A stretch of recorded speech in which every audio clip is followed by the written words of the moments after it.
Honourable members, the Deputy Speaker.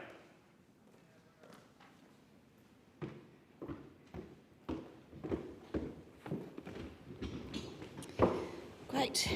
I call the clock. Government business, order of the day number 1, resumption of debate on the question that grievances be noted. And the question is that grievances be noted, and I call the member for Mayo. Thank you, Deputy Speaker. Well, what are the greatest issues facing us as a society?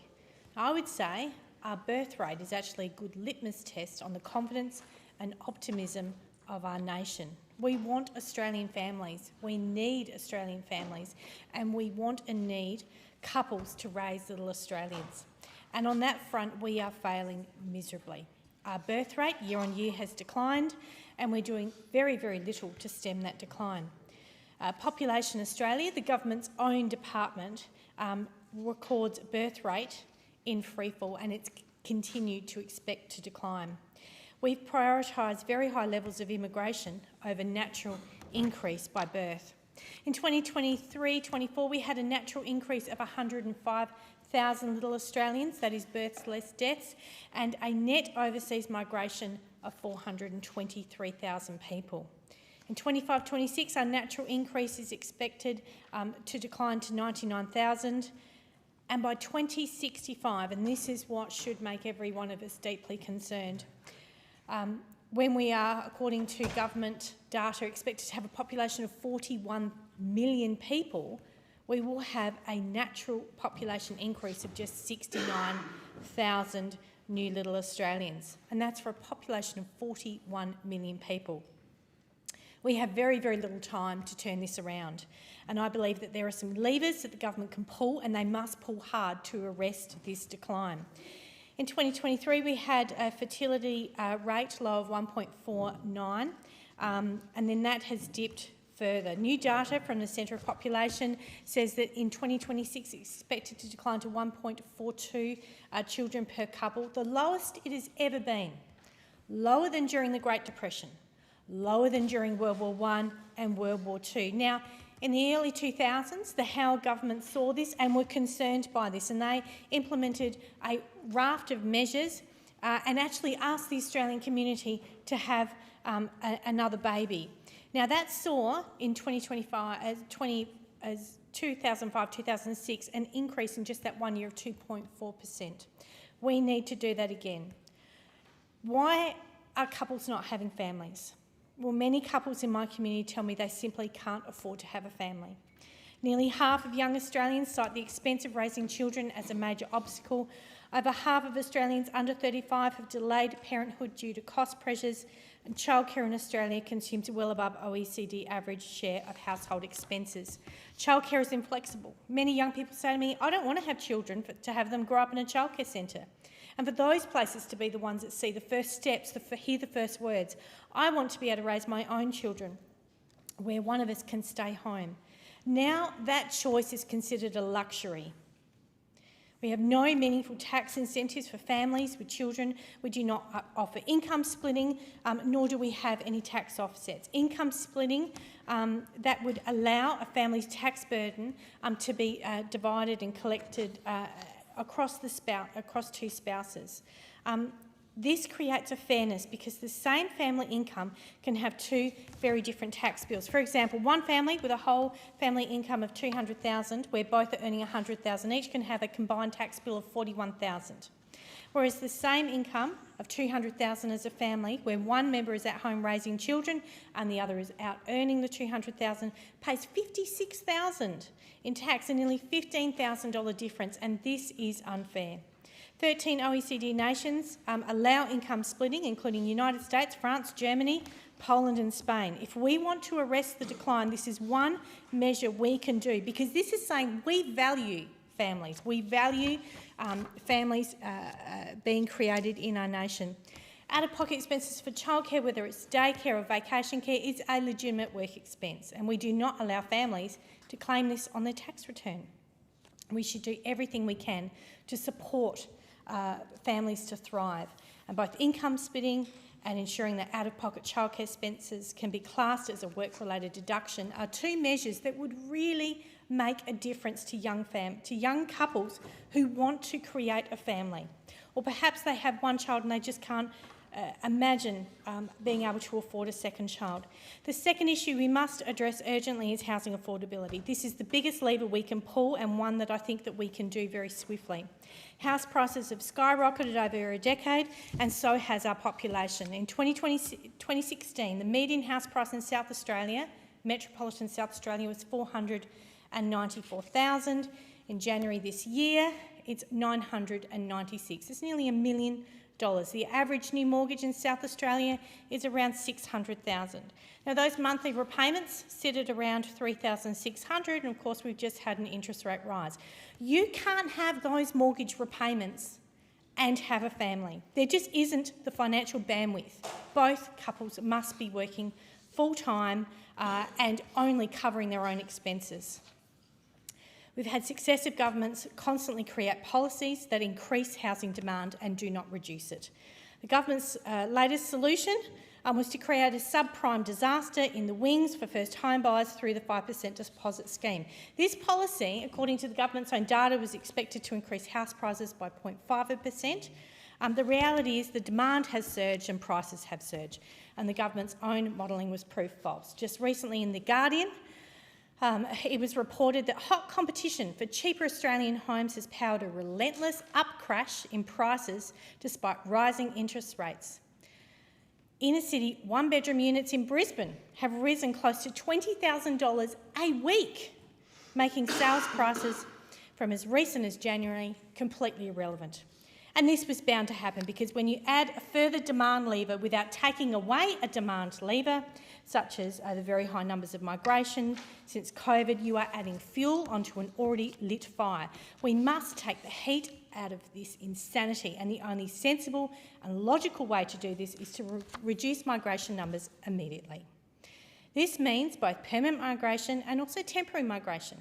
Government says that the rate of permanent migration hasn't changed at 185,000 each year, but that rate realistically is too high when we look at the fact that just 36,294 new dwellings were completed in 2025. In the year 2000, our net permanent migration rate was 74,000. That is a much more sustainable figure. This is not about people coming from any particular country. This is just saying the demand is overwhelming. The supply is not there, and we are squeezing ordinary, everyday Australians out of housing. And this doesn't even mention the 2.98 million visa holders in Australia, temporary visa holders in Australia, which is a new record across ABS quarterly stats. Now every person needs somewhere to live, and so that's fuelling demand, particularly in the rental market. In September of those, September last year, 736,000 were student visas, over 225,000 were graduate visas, and around 400,000 people, just under, were on bridging visas. Cutting migration to pandemic levels, stripping 100,000 out of our permanent migration would allow housing prices to slow and trigger immediate relief for the nation's battered renters and first home buyers. Founded modelling shows that aligning migration with building completions would strip 2 to 3% of national home prices growth annually. Now, it's going to slam the brakes on runaway prices, but and it will also address that structural vice of squeezing entry-level housing market. So stripping roughly 100,000 people from the intake to return to pre-pandemic levels, I mean, that's not a huge ask, that's not a radical thing to say, would allow a compression of growth and without causing a catastrophic housing crash. So right now, Deputy Speaker, in Australia, we have less young couples having babies. We have less families, and families are the foundation of our nation. We must address this, what I see as a crisis. How can it be that in 2065, when we have 41 million people supposedly living in Australia, we're going to have less than 70,000 new Australians when we take births away from deaths? We must do more. We must create policies that are pro-family in this place. And we're not doing that at the moment. And I would just urge the government, look at making income splitting a reality. Look at having the foundations around, whether that's increasing family tax, doing a whole raft of things that we can do that says to young couples, we want you to have a family. We know you want to have a family, and we're going to do everything we can in this place to make that a reality for you, because that should not be an unattainable dream in Australia in 2026. But very sadly, right now it is. Thank you. And I call the member for Bennelong. Thank you, Deputy Speaker. Over the past few months, my community of Bennelong has once again been doing what it does best, celebrating moments of cultural significance together. We marked Lunar New Year with lanterns and lion dancing. We gathered for Holi in clouds of colour and joy. We're currently preparing for Nowruz with reflection and renewal. And of course, on Australia Day, we stood together as one community in the greatest country on earth. In Bennelong, these aren't nice events or fringe occasions. They're not political statements, and they're not competing expressions of identity. They are different traditions lived and celebrated side by side in one Australian community. But yet, at a national level, we're seeing some leaders live a very different reality and lead a very different debate. We've heard the opposition leader say migration standards are too low. We've heard the leader of One Nation state plainly that they don't believe in multiculturalism. And we have heard senior Liberal figures, now promoted to the front bench, claim that Australians are becoming strangers in their own home. This is a terrible debate that they're having, Deputy Speaker. It's not the language of a quietly confident country, and it's definitely not the language I hear in my electorate. It's a tone that suggests that belonging here in Australia is fragile. It's a tone that puts people's identity under threat, and it sets up the ridiculous proposition that there are real Australians or better Australians, and then there's everyone else. When leaders, like in the Liberals, Nationals and One Nation, when they legitimise division and the language shifts that way, it reframes the debate. It stops being about policy settings and it becomes about belonging. It becomes about who gets to feel secure in this country and who doesn't. There's a dangerous and false implication in this debate led by those three parties, and that is that celebrating cultural heritage and multiculturalism somehow weakens Australian identity. Deputy Speaker, from what I see in Bennelong and across the country, that idea couldn't be further from the truth. When families stand together on Australia Day and then gather for Lunar New Year, when children of all faiths and backgrounds throw colour at one another at Holi and then sing the national anthem at their school assembly, when communities prepare for Nowruz and while small businesses are coaching local sports and volunteering in their local neighbourhoods, I don't see that as division at all. That's modern Australia. Multiculturalism is an Australian value, not the opposite. In Bennelong, we do not experience these celebrations as competing loyalties. We experience them as a shared joy. You don't become less Australian because you celebrate your cultural heritage. You are Australian because you do. And yet too often in this place and in parts of our national conversation, we hear something else. We hear migration spoken about as though it's a threat rather than a contribution. We hear rhetoric that suggests cultural diversity is a weakness to be managed rather than a strength to be embraced. We see the politics of division and grievance in debates that demand seriousness and care and responsibility. We can and should have serious discussions about the challenges we face today. We should debate housing supply. We should debate lack of investment in infrastructure. We should debate migration settings in a responsible and evidence-based way. But we shouldn't pretend that migration is to blame for each of those challenges, as some do here, because that has dark consequences on people like my family and people who live in electorates like mine. When migration was negative, rents rose more while borders were closed than during the decade prior. During that same period, housing prices surged by 25%. Housing became more unaffordable during a period of closed borders. The evidence doesn't support the blame being pushed out by others that migration is to blame for our housing crisis, because blaming migrants won't fix this crisis that's 40 years in the making. Blaming migrants will not reduce costs of living pressures. Blaming migrants is lazy, it's divisive, and it will only weaken our country in a time where we need it to be stronger and we need to be more unified. Communities are living through a period of grief and uncertainty. Communities across our country have carried enormous emotional weight. They've watched events unfold locally, but also overseas. Families have felt shock and they're anxious. In moments like these, leadership matters and words matter. When national leaders speak as though belonging in Australia is conditional, those words travel, and those words land in schoolyards, they land in workplaces, and they land in neighbourhoods like those around Bennelong. They make people of all ages question whether or not they are fully accepted. They make families wonder whether their loyalty is being silently measured because of the language they speak at home or the colour of their skin. Social cohesion doesn't erode by accident.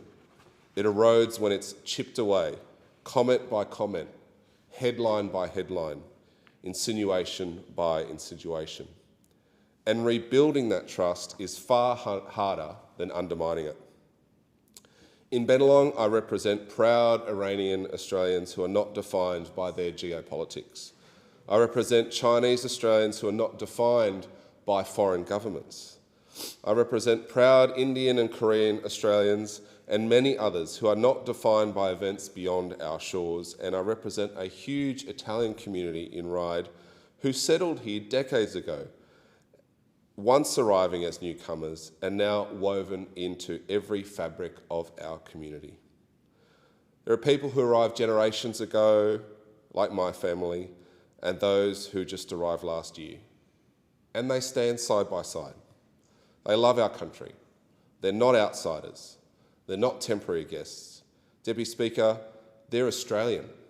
And when I hear national leaders suggest that standards are too low or that belonging depends on changing who they are, they feel it and their children hear it, and communities are weaker because of it. In Bennelong, multiculturalism isn't abstract, it's who we are. It's visible in our shop fronts, our classrooms, it's celebrated in our parks, it's lived every single day. Every street in my electorate has benefited from the contribution of migrants. Our small businesses, our schools, sporting clubs, community organisations, they are stronger because of the diversity within them, not despite it. We're one of the most successful multicultural nations in the world, and that didn't happen by accident. It took a lot of work, and it happened because leaders and communities made a choice again and again to build a shared future rather than to pit Australian against Australian. That same choice now sits before us. In this place and in front of the cameras, we can reach for a rhetoric that pits Australian against Australian, or we can choose unity. We can simplify our problems by blaming others, or we can do the hard work of governing together on behalf of all Australian. It's easy to imply that belonging is conditional. It's easy to suggest that some Australians must prove more than others. But what is harder is to say that multiculturalism is not a weakness to be managed, but a strength to be defended. And it's even put in our national anthem, Deputy Speaker, and I quote, "For those who come across the seas, we've boundless plains to share. With courage, let us all combine to advance Australia fair." It's with courage, again, that we need to combine. And I say to the Liberals, Nationals and One Nation, be courageous, be leaders. Because in Bennelong, I see that leadership every week from families who live every day together as Australians from every corner of the earth. Bennelong is stronger because of our differences. Australia thrives because of our diversity.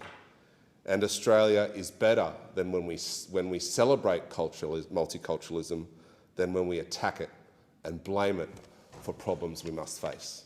Thank you. Thank you. And I call the member for Mitchell. Thank you, Deputy Speaker. And I rise today to add my voice to the Iranian Australian community about the war in Iran and the preconditions that have caused this conflict and the situation that now emerges and faces the Middle East. And I think it's a good segue to add to the member for Bennelong to understand that he's correct about multiculturalism and Australian values, but he did not name those Australian values, and that evasion is very important. Why do people want to come here from all different parts of the world? Why do people want to flee conflicts and war zones and hideous theocracies like Iran and come to our country? It's because of the political, social and economic freedom that our country affords, the rights that we give every one of our citizens attached to their individuality, attached to who they are, from our constitution, from our laws and from our rights-respecting society. And so today I join the Iranian Australian community in welcoming the moves of our allies and friends in the United States in directly removing the head of one of the most evil regimes in world history. The Ayatollah Khomeini, one of the most evil figures in Australian history. Pezeshkian, of course, the Prime Minister, one of the most evil Prime Ministers in Australian history, ever to grace the world's history. And we welcome it because it's not because we see bombs falling in our country that we welcome that. We welcome the fact that those people that are oppressed under the Iranian regime, which is the Iranian people themselves, are the ones that now have a chance for freedom. And it isn't the United States imposing it from the outside. We have to remember that the populations of Iran have struggled peacefully in every way they can think of for decades and decades, to their own detriment, to fight their own government. We know in the West and in free societies that the government can be our best friend, but the government can also be our worst enemy. And we see the cases of the worst enemy in the Iranian regime, of their own people. When you hear the stories from the Persians who've come here, the Iranian citizens who've fled, of what happens back home, it's just like out of an Orwellian nightmare. And you don't have to listen to me today. You can hear the words of our own Kylie Moore-Gilbert, who in her piece today in the Australian SMH really spells it out about the circuit breaker that the death of Ayatollah Khomeini represents for ordinary Iranians. Decades of murder, torture and rape of people. But the morality police, imagine that. Imagine if we said in our country we were establishing the morality police, who control the lives of every single day citizens in Iran in granular detail, as she says, down to who they can marry, who they can hold hands with in the street, if they could wear shorts, if they can play sports, eat and drink, funeral rights, child custody, the inheritance of property, permission to leave the country. Everything is controlled by the regime. Imagine life under such a regime. And so, of course, it is with great sadness, that war is necessary, but war is one of the few solutions when we see Iran is one of the greatest terrorist states, one of the grey zone actors in our world today, that has attacked our own country.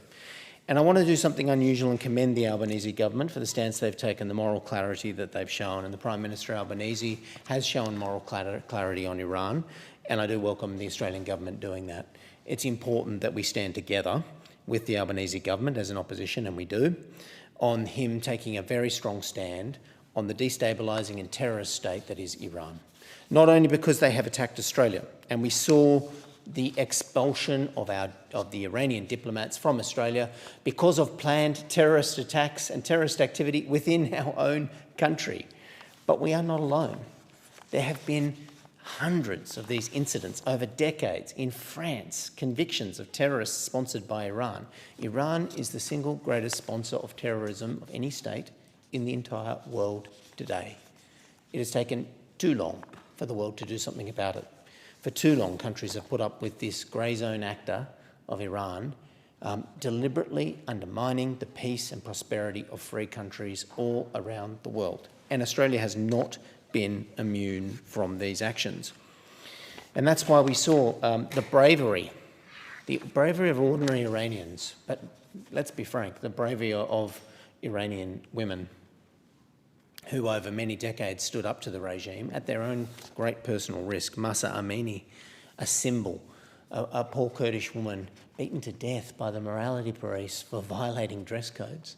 Other women who've stood in tens of thousands while bullets have been fired at them to try and stand up for their simple basic freedoms and rights. This is what unites us in the West. This is what unites us in multiculturalism, that we have a rights-based society that respects people as individuals, that attaches human rights to those individuals, and the state may not take away those rights from those individuals. No one may take away those rights in our rights-respecting society. These things do not exist in Iran. And so when we act and when we support the United States, as the Albanese government has done, as Australia is now doing, we are supporting the right action, even though it comes at a great cost.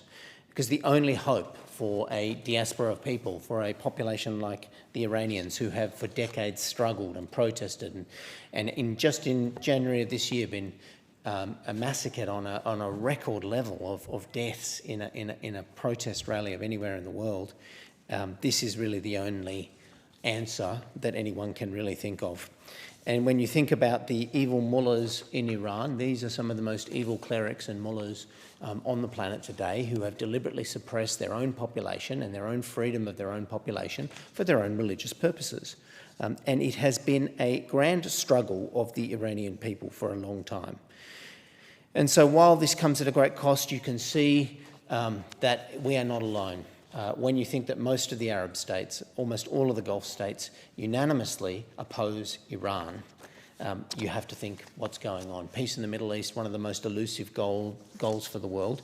But what unites most countries in the world today is an understanding that Iran is a terrorist actor and a terrorist state, and against those Gulf states, against those Arab states, as much as they are against Australia and as much as they are against the United States. And thus we find ourselves acting in concert to act against a terrorist state like Iran.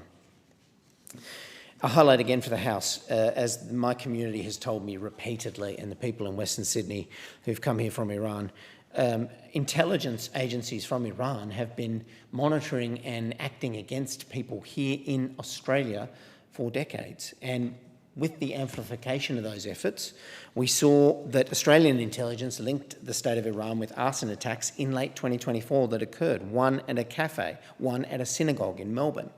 And that led to the Israeli ambassador being expelled. But let's be frank, the embassy here in Australia was acting against citizens of Australia because of their background. And that had to be stopped as well. Welcome as well was Australia listing the IRGC as a state sponsor of terrorism.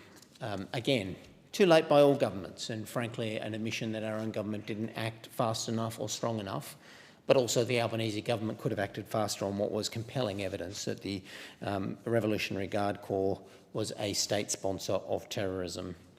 It's a lesson for all of us. What should we do now? Well, obviously we should support the United States. We should support our allies. We should support the Gulf states who understand and live with Iran as a menace and a danger to their daily lives every single day. But we should also take action within Australia. The government needs to do a thorough review of anyone here on a temporary visa, especially those who are foreign preachers within Australia and preaching at mosques. Any of these individuals who preach hate to young Muslim men within Australia need to be deported. These visas need to be cancelled. It should be routine. It should be happening already. And yet the evidence that is coming out of some of the mosques in Western Sydney is that people are lamenting the death of the Ayatollah Khomeini, and some of the preachers are preaching hate speech. I ask a question to this government and to this parliament. Why did we pass hate speech laws so recently following the Bondi terrorist attack in Australia? Again, ISIS-inspired, terrorist-inspired. Why did we set up 15-year penalties if we cannot tackle the most basic hate speech being preached in mosques in Sydney right now, under the guise of religious speech? Those laws need to be now put into practice. The government needs to enforce them. Our agencies need to take the actions. And that's what our security agencies and other agencies need to focus on in this, because we must preserve our own society first, and that means removing the influence, the dangerous influence of foreign hate preachers and those who would preach hate to them from our young minds, and we know the effects that it has. But I say this to the people of Iran and the Australian and Iranian community. Australia stands with you. We stand with you in this terrible war, but necessary to do whatever we can to support the long-held aspiration of the people of Iran for a better life, for a better society and a more freer society. Thank you. And I call the member for Hasluck. Thank you, Deputy Speaker. It was absolutely a privilege to host the member for Hunter in Hasluck in his role as Special Envoy for Men's Health. He brings his rich background as a tradesman, small business operator and Olympian, and he approaches men's health with a practical focus on access, prevention and engagement in a colourful way that only a man of that background can possibly do so. So over the course of a very busy day, we visited Bassendean Men's Shed, had a little detour to the Last Crumb Cafe and had lunch by the river. Then the Midland Medicare Mental Health Centre, the Muditch Marmon Men's Group in Midland, the local business AES Equipment Solutions in Hazelmere, then off to the Swan Districts Football Club, and then community venues at Alfred's Kitchen and the Sterling Arms Hotel in Guildford. Deputy Speaker, the Bassendean Men's Shed provides community spaces where men can work on practical objects, share skills and maintain social connections. The men there are masters at creating the most beautiful wooden bird boxes, community bench buddy seats. They repair people's loved homewares. And of course, this is complementary to the peer support they provide each other. The men's sheds I visited across my electorate all promote wellbeing amongst their members and are always fascinating places to visit and have a yarn. Now, sadly, men die younger than their female counterparts in Australia, but this does not have to be the case in 2026. For those who missed the session, the member for Hunter challenged the Bassendean Men's Shed members to book yearly checkups with their doctors and undertake prostate cancer screening, which now is only a fingerprint blood test. So he also asked each member to have the same conversation with their brothers, with their sons-in-laws. As the member for Hunter said, with his typical frankness and clarity, if we can create a culture where boys go with their dads to the GP in the same way girls go with their mums, we might start to shift the culture around self-care for men's health too. Deputy Speaker, the most striking thing about the new Midland Medicare Mental Health Centre is the way that it provides a free, accessible mental health support service. It's a walk-in model and it's designed to reduce barriers to care.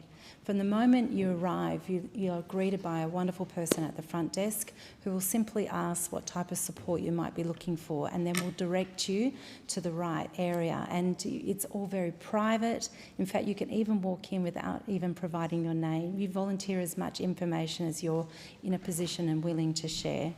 And from that point on, whether you need to see a counsellor, whether it could be art therapy, group therapy, or perhaps for some more serious assessment and support with psychology, it is all available. And the hours are fantastic, from early in the morning till late in the evening, and 7 days a week, making sure that people, no matter where they come from, they don't even actually need a referral or a Medicare card to access the Midland Medicare Mental Health Support Service. And the issues that they're dealing with can be simply relationship issues within the home or within the workplace. It may be perhaps examples that we heard was around anxiety issues, gambling, drinking. These things can be treated and support is there for everybody to access. Men too often have an it'll be right attitude, which the member for Hunter, when he visited the service there, committed to challenging. The ability to walk in and receive help without an appointment, without a Medicare card even, is absolutely demonstrates our commitment to ensuring that everyone has access to the care that they need when they need it. Deputy Speaker, it was an absolute privilege to introduce the member for Hunter as the Special Men's Health Envoy to the Muditch Marmon's Men's Group. Muditch Marmon provides a culturally appropriate space supporting the health and wellbeing of Aboriginal men and families in the Midland area. Programs focus on cultural connection, mentoring, community participation and holistic wellbeing. Now, they also are very well regarded and getting quite a fabulous reputation for singing and teaching lullabies in Noongar, so ensuring that connection to our youngest generation is created. Uncle Frank spoke to us about respect, relationships, reflection and responsibility, and together the whole group discussed about how connection is the opposite to addiction. We talked about difficult subject areas, and the member for Hunter acknowledged that the rates of suicide for Indigenous men are higher in Australia than for any other demographic. He underlined the importance of community groups just like Muditj Maman about building that connection and belonging to address the social isolation that can lead to suicidal ideation. Group members spoke about the profound effect the Muditj Maman's men's group has had on their lives, the connection it's created through the leadership of John Blurton in particular, but for all of the long-standing friendships that have been forged through the group was clearly evident. They spoke about John's kindness and his dedication to community. Providing a sense of belonging and community, the Muditj Maman's Mem Group has helped so many to forge a better path. I commend John Blurton and Sharon Goff and the Indigo Junction team for supporting this initiative. Deputy Speaker, AES Equipment Solutions operates a major workshop facility in Hazelmere. They service mining and the industrial equipment needs across the state. It's a familiar space for the member for Hunter, who visited there in his capacity as Special Envoy for Men's Health. The member for Hunter addressed the workshop floor and called out the reality that men are often disciplined about maintaining and servicing the equipment and vehicles for a 5,000 or 10,000 kilometre check, but they're much less disciplined about looking after themselves. He spoke about the importance of breaking the taboo about speaking on men's health within the workplace. Strong leadership in a workplace is critical to creating a supporting environment and ensuring that tradies, particularly on a workshop floor, are working at their absolute best and are focused on the tasks at hand. AES General Manager Alex Cooper spoke to the importance of workers looking out for each other, and that so often young men carry the weight of depression without saying a word. And it's colleagues on the workshop floor who are often the first to notice something amiss. He spoke about how you can see it on their face in the way they look at you. You don't actually have to even hear it being said. So both Alex and the member for Hunter spoke about asking, "Are you okay?" and listening to the response, seeing if you can make a difference in someone's life by providing a lifeline, by being the first step in your workmate, seeking the help that they need. The member for Hunter made the salient point that in many workplaces there is still a culture of silence and a stigma around mental health and a fear about sharing concerns. So he really encouraged everyone on the workplace floor to look for those unofficial leaders, and then those unofficial leaders, he called them to challenge themselves to step up and then get the training in the mental first aid to really maximise that help that they're already providing on the workshop floor, but going above and beyond for their workmates. Deputy Speaker, as a proud patron of the mighty Swan Districts Football Club, I did my bit to recruit the member for Hunter to the club, at least as a supporter, although many of the members were asking him to try out as the ruck. We met the coaches, the players, executives and the staff there on the hollowed grounds at Bassendean, and the dedication and the love for the game was really clear. But one of the newest recruits was even from the member for Hunter's hometown, and so I think we almost got him to convert. It was great to hear his pep talk to the team about how keeping both physically and physical health at an optimum, but also having a high-performing team relies on your mental performance too. And that also needs a coach. So under the leadership of President Peter Hoddle and CEO Jared Wright, players are encouraged to utilise their support networks regularly, not just when the times are tough. So I'm very proud to be the co-patron of this club where both the physical and the mental health of their players is front of mind.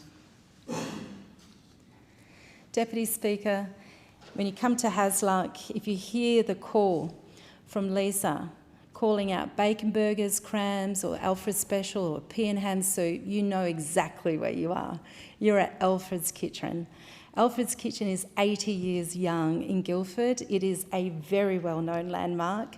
It's run by locals Daniel, Neil and Jenny Lawrence, a namesake but not related. And it absolutely does make the best burgers in Australia. And it also provides an organic space of connection. The moment it starts to get a bit cooler, we all get together and celebrate community together around the fire pit. And I know Dan's rated it as the best burgers for Australia. Thank you, and I call the member for Flynn.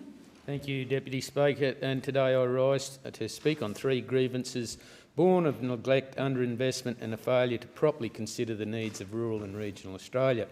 These issues are not theoretical policy discussions. They are real challenges affecting healthcare access, economic opportunity and biosecurity protections for communities that help drive our state and national economy in central Queensland.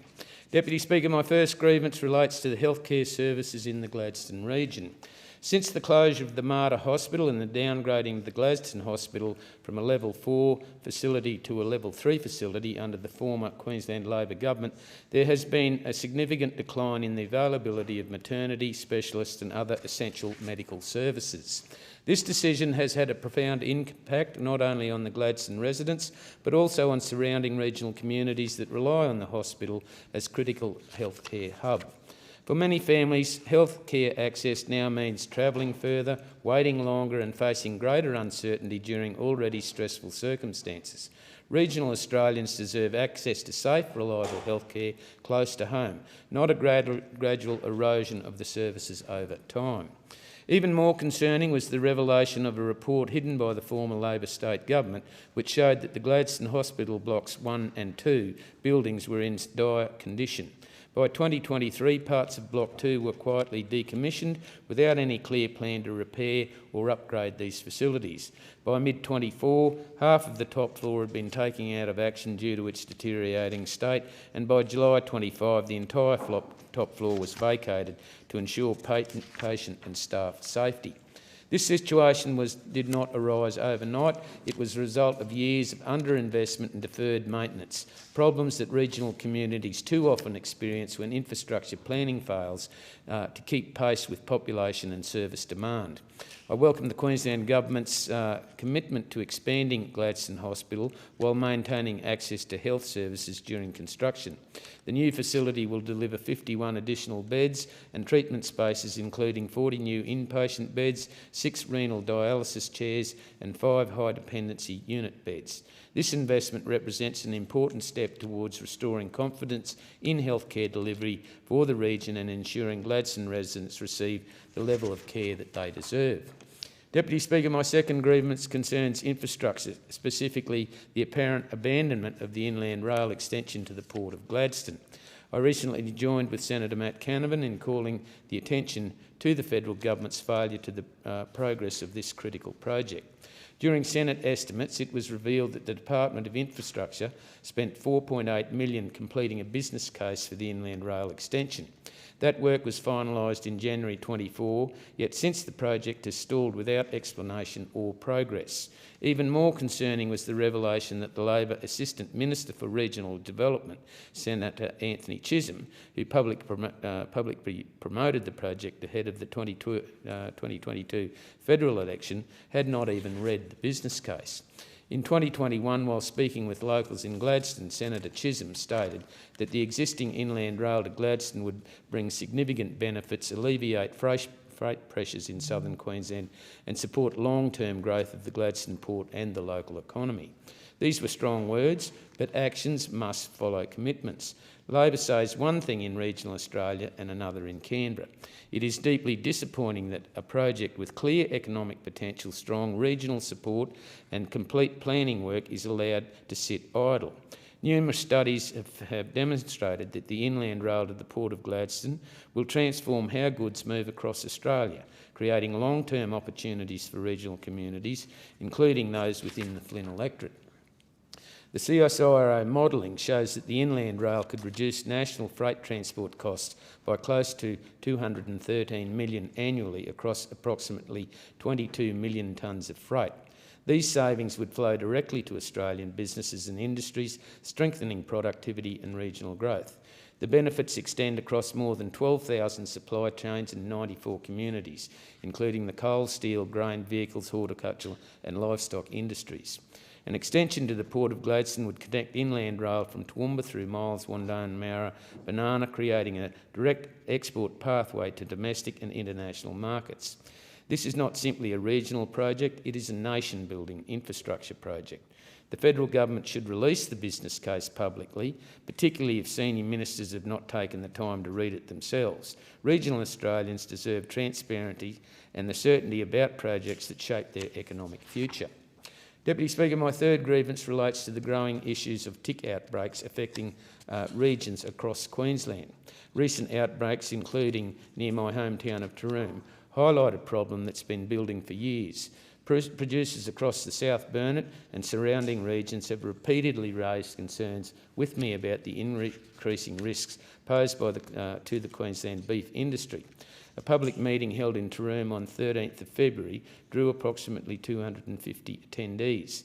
The Queensland Department of Primary Industries provided useful information regarding tick identification, treatment symptoms, symptoms of tick fever, life cycle management, and while this engagement was welcome, a key concern raised by producers remains unresolved: the breakdown of these third-party tick inspection systems. Under the previous Labor government, then Agricultural Minister Mark Ferner phased out the government stock inspectors and clearing dips, replacing them with privately held third-party inspection models. Since that change, outbreaks have increasingly occurred in areas previously considered clean country across southern and central Queensland.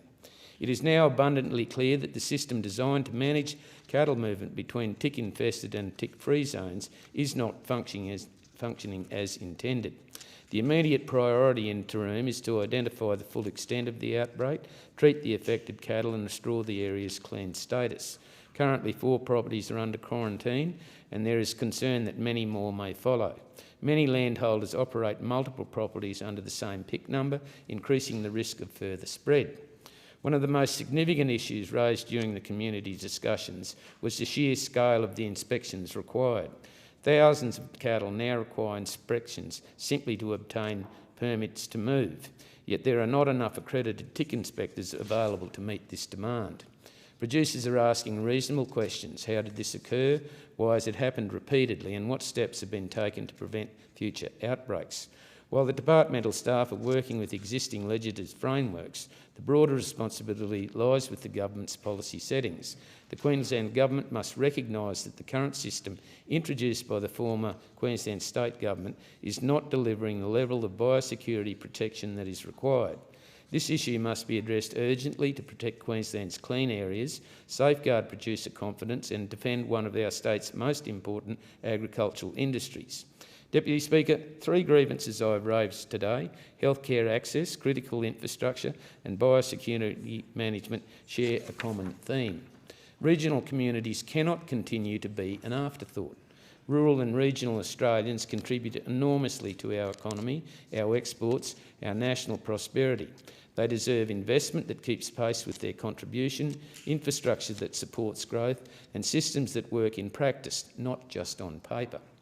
Addressing these issues is not about politics, it's about fairness, opportunity and ensuring that where you live does not determine the quality of service that you receive or the opportunities available to your communities. Regional Australia definitely deserves better and it's time that the government deliver it. Thank you. And I call the member for Gorton. Thank you, Deputy Speaker. I rise to speak about some of the absolutely horrific stories emerging from a Melbourne hospital about Dr. Simon Gordon, an OBGYN whose female patients are alleging they were left traumatised and betrayed. Deputy Speaker, doctors play a valuable role in our lives. They look after our health systems and take care of our health, but it's a lot deeper than that.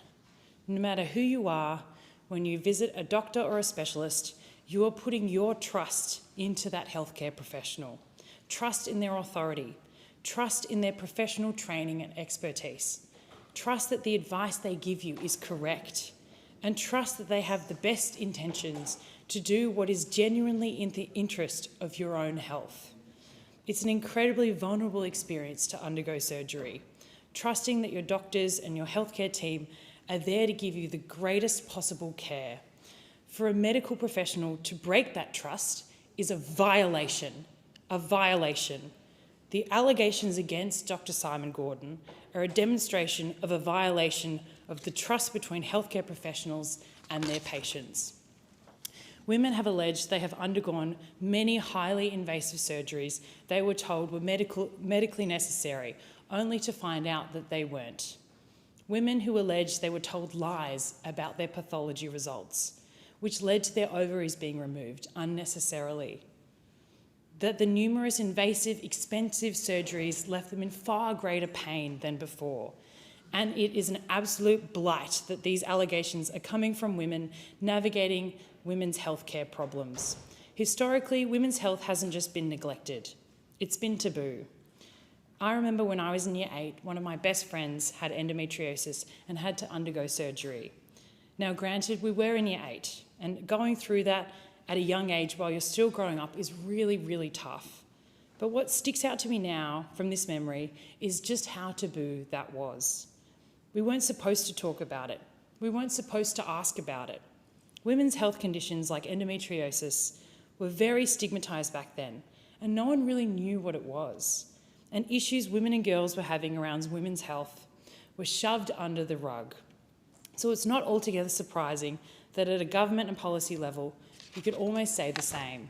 The fact of the matter is that for decades, women's health was neglected.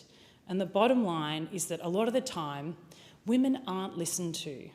We've been told that the pain's in our heads, that we just need to go on the contraceptive pill and all will be resolved. Because of this, many women have understandably felt mistrust towards our health system. So for allegations to come out about a Melbourne doctor betraying his patients in such a significant way is absolutely despicable. It takes just one bad actor to further erode women's trust across the healthcare system. That should anger all of us, men and women alike. I'm part of a Labor government who is made up of women across the country, women who understand Australian women's experiences because we live them too, who care deeply about women's issues. I'm signing on to be the co-chair of the Parliamentary Friends of Endometriosis because these issues matter to me.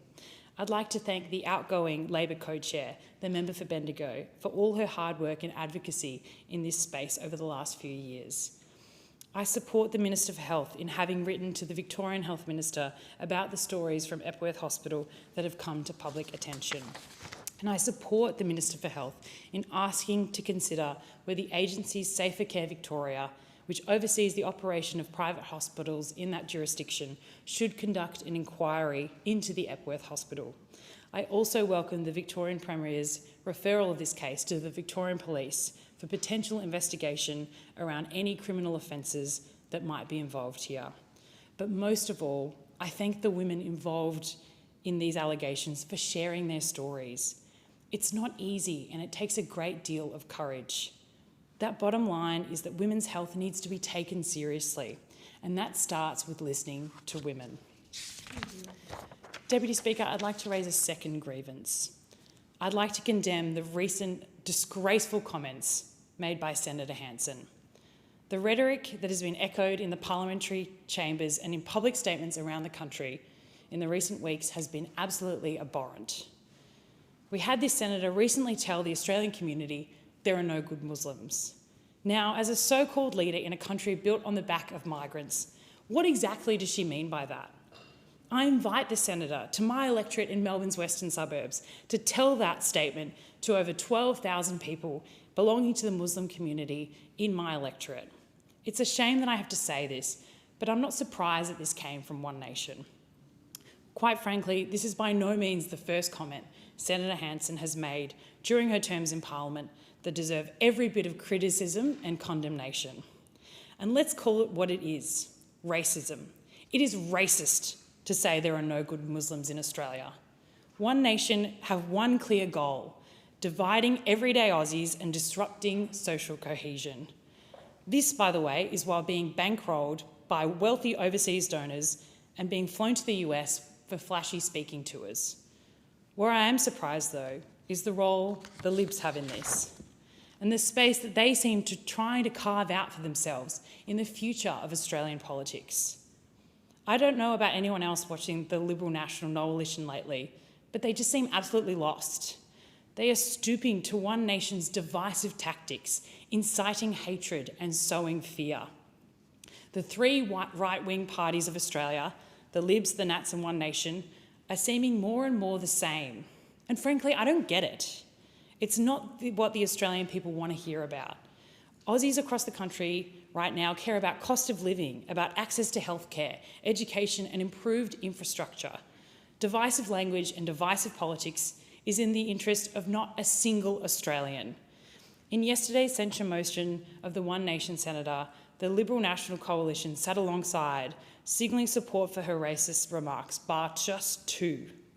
The member for New England simply brushed these comments off as just words. And from the Liberal National Coalition actions yesterday in the Senate, it seems they agree. I'm sorry, but it's not good enough because words have consequences. Extremist language fuels extremist behaviour. It feeds violence. Over the summer, we saw at Bondi what this kind of extremist rhetoric can lead to. It is not enough to condemn the comment without real accountability. Because, Deputy Speaker, the standard you walk past is the standard you accept. The Liberal Nationals and One Nations are hand in hand trying to redefine Australian identity, and we won't let them. We are a country strengthened by multiculturalism, a safe haven for multicultural communities to practice your religion free of discrimination. Living in freedom, not in fear. That is the Australia we know and love. And we refuse to let these extremists make Australian identity anything but that. And using religion as an excuse to vilify other groups has no place in our country and no place in our society. The recent reports of hate preachers who stoke the flames of hate have no place in our society. I recently went to a Melbourne beach with a friend a few weeks ago, Deputy Speaker, and while we were there, we saw a group of men from the National Workers Alliance walking up and down the beach, spouting white supremacist views and hatred to beachgoers with microphones and speakers. They were using our flags in vain, not as symbols of democracy, but one of division and contempt for multicultural Australia. These men are not living Australian values. I would argue these men are not welcome in our community or any community in this country to spout such vitriol. So we call it out, and I stand here to call it out. Deputy Speaker, these comments, and there is a lot of discussion happening at the moment, and it's pretty dark. But I agree with Senator Wong when she says that she maintains hope for Australia. I have hope in Australia. Personally, I have hope in my community, a proud, multicultural, multi-faith community. Young leaders working together to combat racism at school gives me hope. Volunteers from mosques, temples and gurdwaras feeding those in need gives me hope. Members of the RSL raising money and awareness for veterans' welfare gives me hope. Every action of kindness, no matter how small, gives me hope in that face of division. We are stronger. When I say these speeches in Parliament, calling out the abhorrent language and racist behaviour from the Liberals, Nationals and One Nation, I have my community in mind because they're good people and they're who are hit by these hatred comments the hardest. The hatred rhetoric is real and they're forced to face it day to day. Calling out extremism matters. It matters for my community and for Australians right around the country. We choose what is Australian identity and we choose what is not. There is strength in our diversity. That strength binds us and it unites us. And that's the message I would like to give Australians. Thank you, Deputy Speaker. Thank you. The time for the grievance debate has expired. The debate is interrupted in accordance with Standing Order 192B. The debate is adjourned and the resumption of the debate will be made in order of the day for the next sitting. The Federation Chamber stands suspended until 4 p.m.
Are there any constituency statements by honourable members?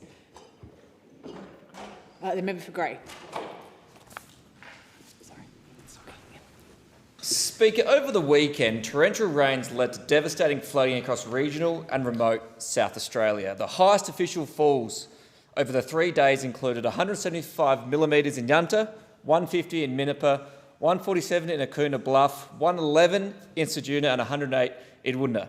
Yunta received more rain in just 2 days than it did in all of last year. Braemar Station recorded over 200 millimetres and the remote communities like Unadada were cut off. Meanwhile, constituents like Tony Williams from Mount Barry Station reported major road damage with conditions too perilous for even the most experienced four-wheel drive drivers. Now, this is welcoming rain, but it has some devastating and heartbreaking consequences. And I extend my deepest condolences to the family and friends of Darren Hyman of Kadina. This heartbreaking loss underscores unpredictable danger of these conditions. The message from emergency services are very, very clear. Never ride, drive, walk through floodwaters. Please obey the road closures. To those impacted, we stand with you. As always, for emergencies, please call 000 or the SES on 132 500. But for non-emergency assistance or help navigating federal and state support, please reach out to my electorate office on 1300 301 742. We are here to help you through this. Speaker, while relief spreads across metropolitan Adelaide that the algal bloom has, in the words of the Premier, virtually disappeared from city beaches, I remind the House that the people in the Yorke Peninsula and the Eyre Peninsula, the nightmare is far from over. In fact, the nightmare has just begun in the Spencer Gulf, and I've seen it firsthand. As the algal bloom tracks northwest towards Wallaroo, where I live, it leaves devastation in its wake. Locals are expressing deep sadness and feeling powerless. I've been following the tireless work of citizen scientist Lockie Cameron at Corny Point and the relentless efforts of the team at Great Southern Reef and the diver Stephen Andrews, who has described the grief and frustration of seeing waters turn toxic. While I acknowledge that the state recent grants and financial band-aids does not solve the ongoing trauma, the algae is moving, not vanishing. As a member for Grey, I am staying close to this issue and holding the line for my constituents. I call in this House, do not stick your head in the sand. Come and witness what is going on. This is not over. Just because the bloom left metropolitan beaches doesn't mean you can just walk away. You must remain in the conversation, and I stand with the people of Yorke Peninsula, the people of the Eyre Peninsula, and the people of the Spencer Gulf until the waters are clear again and the marine life returns. I thank the member, and I call the member for Brisbane. Deputy Speaker. Well, last month across the country, students had started their post-school education. They gathered in lecture halls and classrooms that were bigger than anything many of them had encountered before. They were on campuses that were unfamiliar but full of possibility. Now, recently, Deputy Speaker, I had the privilege of meeting many of these young students at university campuses across Brisbane during O Week. I met Toby, and Toby has just started his university journey, studying a degree in political science, philosophy and economics. I also met Will, who's studying a Bachelor of Law at the University of Queensland, who's in his second year. Now, we talked about the excitement, we can all remember this, the excitement of going to university and the opportunity that provides for young people. We also spoke about the ways this Labor government is helping young people get ahead, whether that be through paid prac for nursing, midwifery, social work, teaching, recognising that paid prac is work and that it should be paid for, or that we're supporting more university places than ever before. This year, more Australians will start a university degree than at any point in Australians' history. University applications are up and we're training our future teachers, nurses, doctors, social workers, engineers, scientists and more. And I talked to the existing students who've had their student debt cut, saving them thousands of dollars. And that we're making vocational education more accessible because part of that is a stepping stone to university. And that we've capped PBS scripts at $25 or $7.70 for those on student allowance. It was great to see those many smiling faces because there are a lot of students who didn't know that that was the case. And this means that no student will have to choose between their health and their education, because Australians deserve a world-class healthcare, world-class education, world-class services, and that starts with backing the next generation who are going to deliver this for us. Deputy Speaker, I also had the pleasure recently of attending a number of school leadership ceremonies across Brisbane. I visited Ascot and Windsor and Wilston and Brisbane Central schools to congratulate the leadership teams. There were a wide variety of leadership positions. We had the usual school captains, sports captains, but library captains, sustainability and marine captains, culture captains, music captains, band captains. But importantly, no matter what their badge represented, these leaders knew that being a leader is not about the badge. It's about how you act. It's about helping others, being brave, speaking up when things aren't right, and doing what's right when people aren't watching or listening. So I'd like to wish all our school leaders every success in their leadership journey in 2026. And with leaders like that, like those I met in Brisbane, the future of our community is bright. I thank the member and I call the member for Mackellar. Thank you, Assistant Speaker. When I'm not in Canberra, I love being out and about in Mackellar, and it really is the best part of the job. We have more than 500 community organisations on the northern beaches of Sydney. Many of them are volunteer-run. All of them are powered by big hearts and tons of generosity. Groups like Zonta Northern Beaches and the Women's Resilience Centre, Computer Pals, Sailability Pitwater, Saltwater Veterans, the Men's Wellbeing Collective, Choirs, Scouts and RSL sub-branches, and many, many, many more.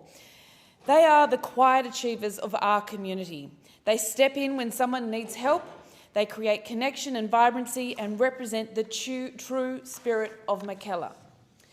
Over the past 2 weeks, I've been out and about in the Mackellar community, and I've seen that spirit up close. I've met the incredible volunteers at the Collaroy Turtles Water Safety Program, including President Tanya Carmont. They give their time to provide one-on-one support so kids and adults can learn to be safe and confident in the water. I also joined in the races with the Collaroy Swim Club, the largest ocean pool swim club on the northern beaches.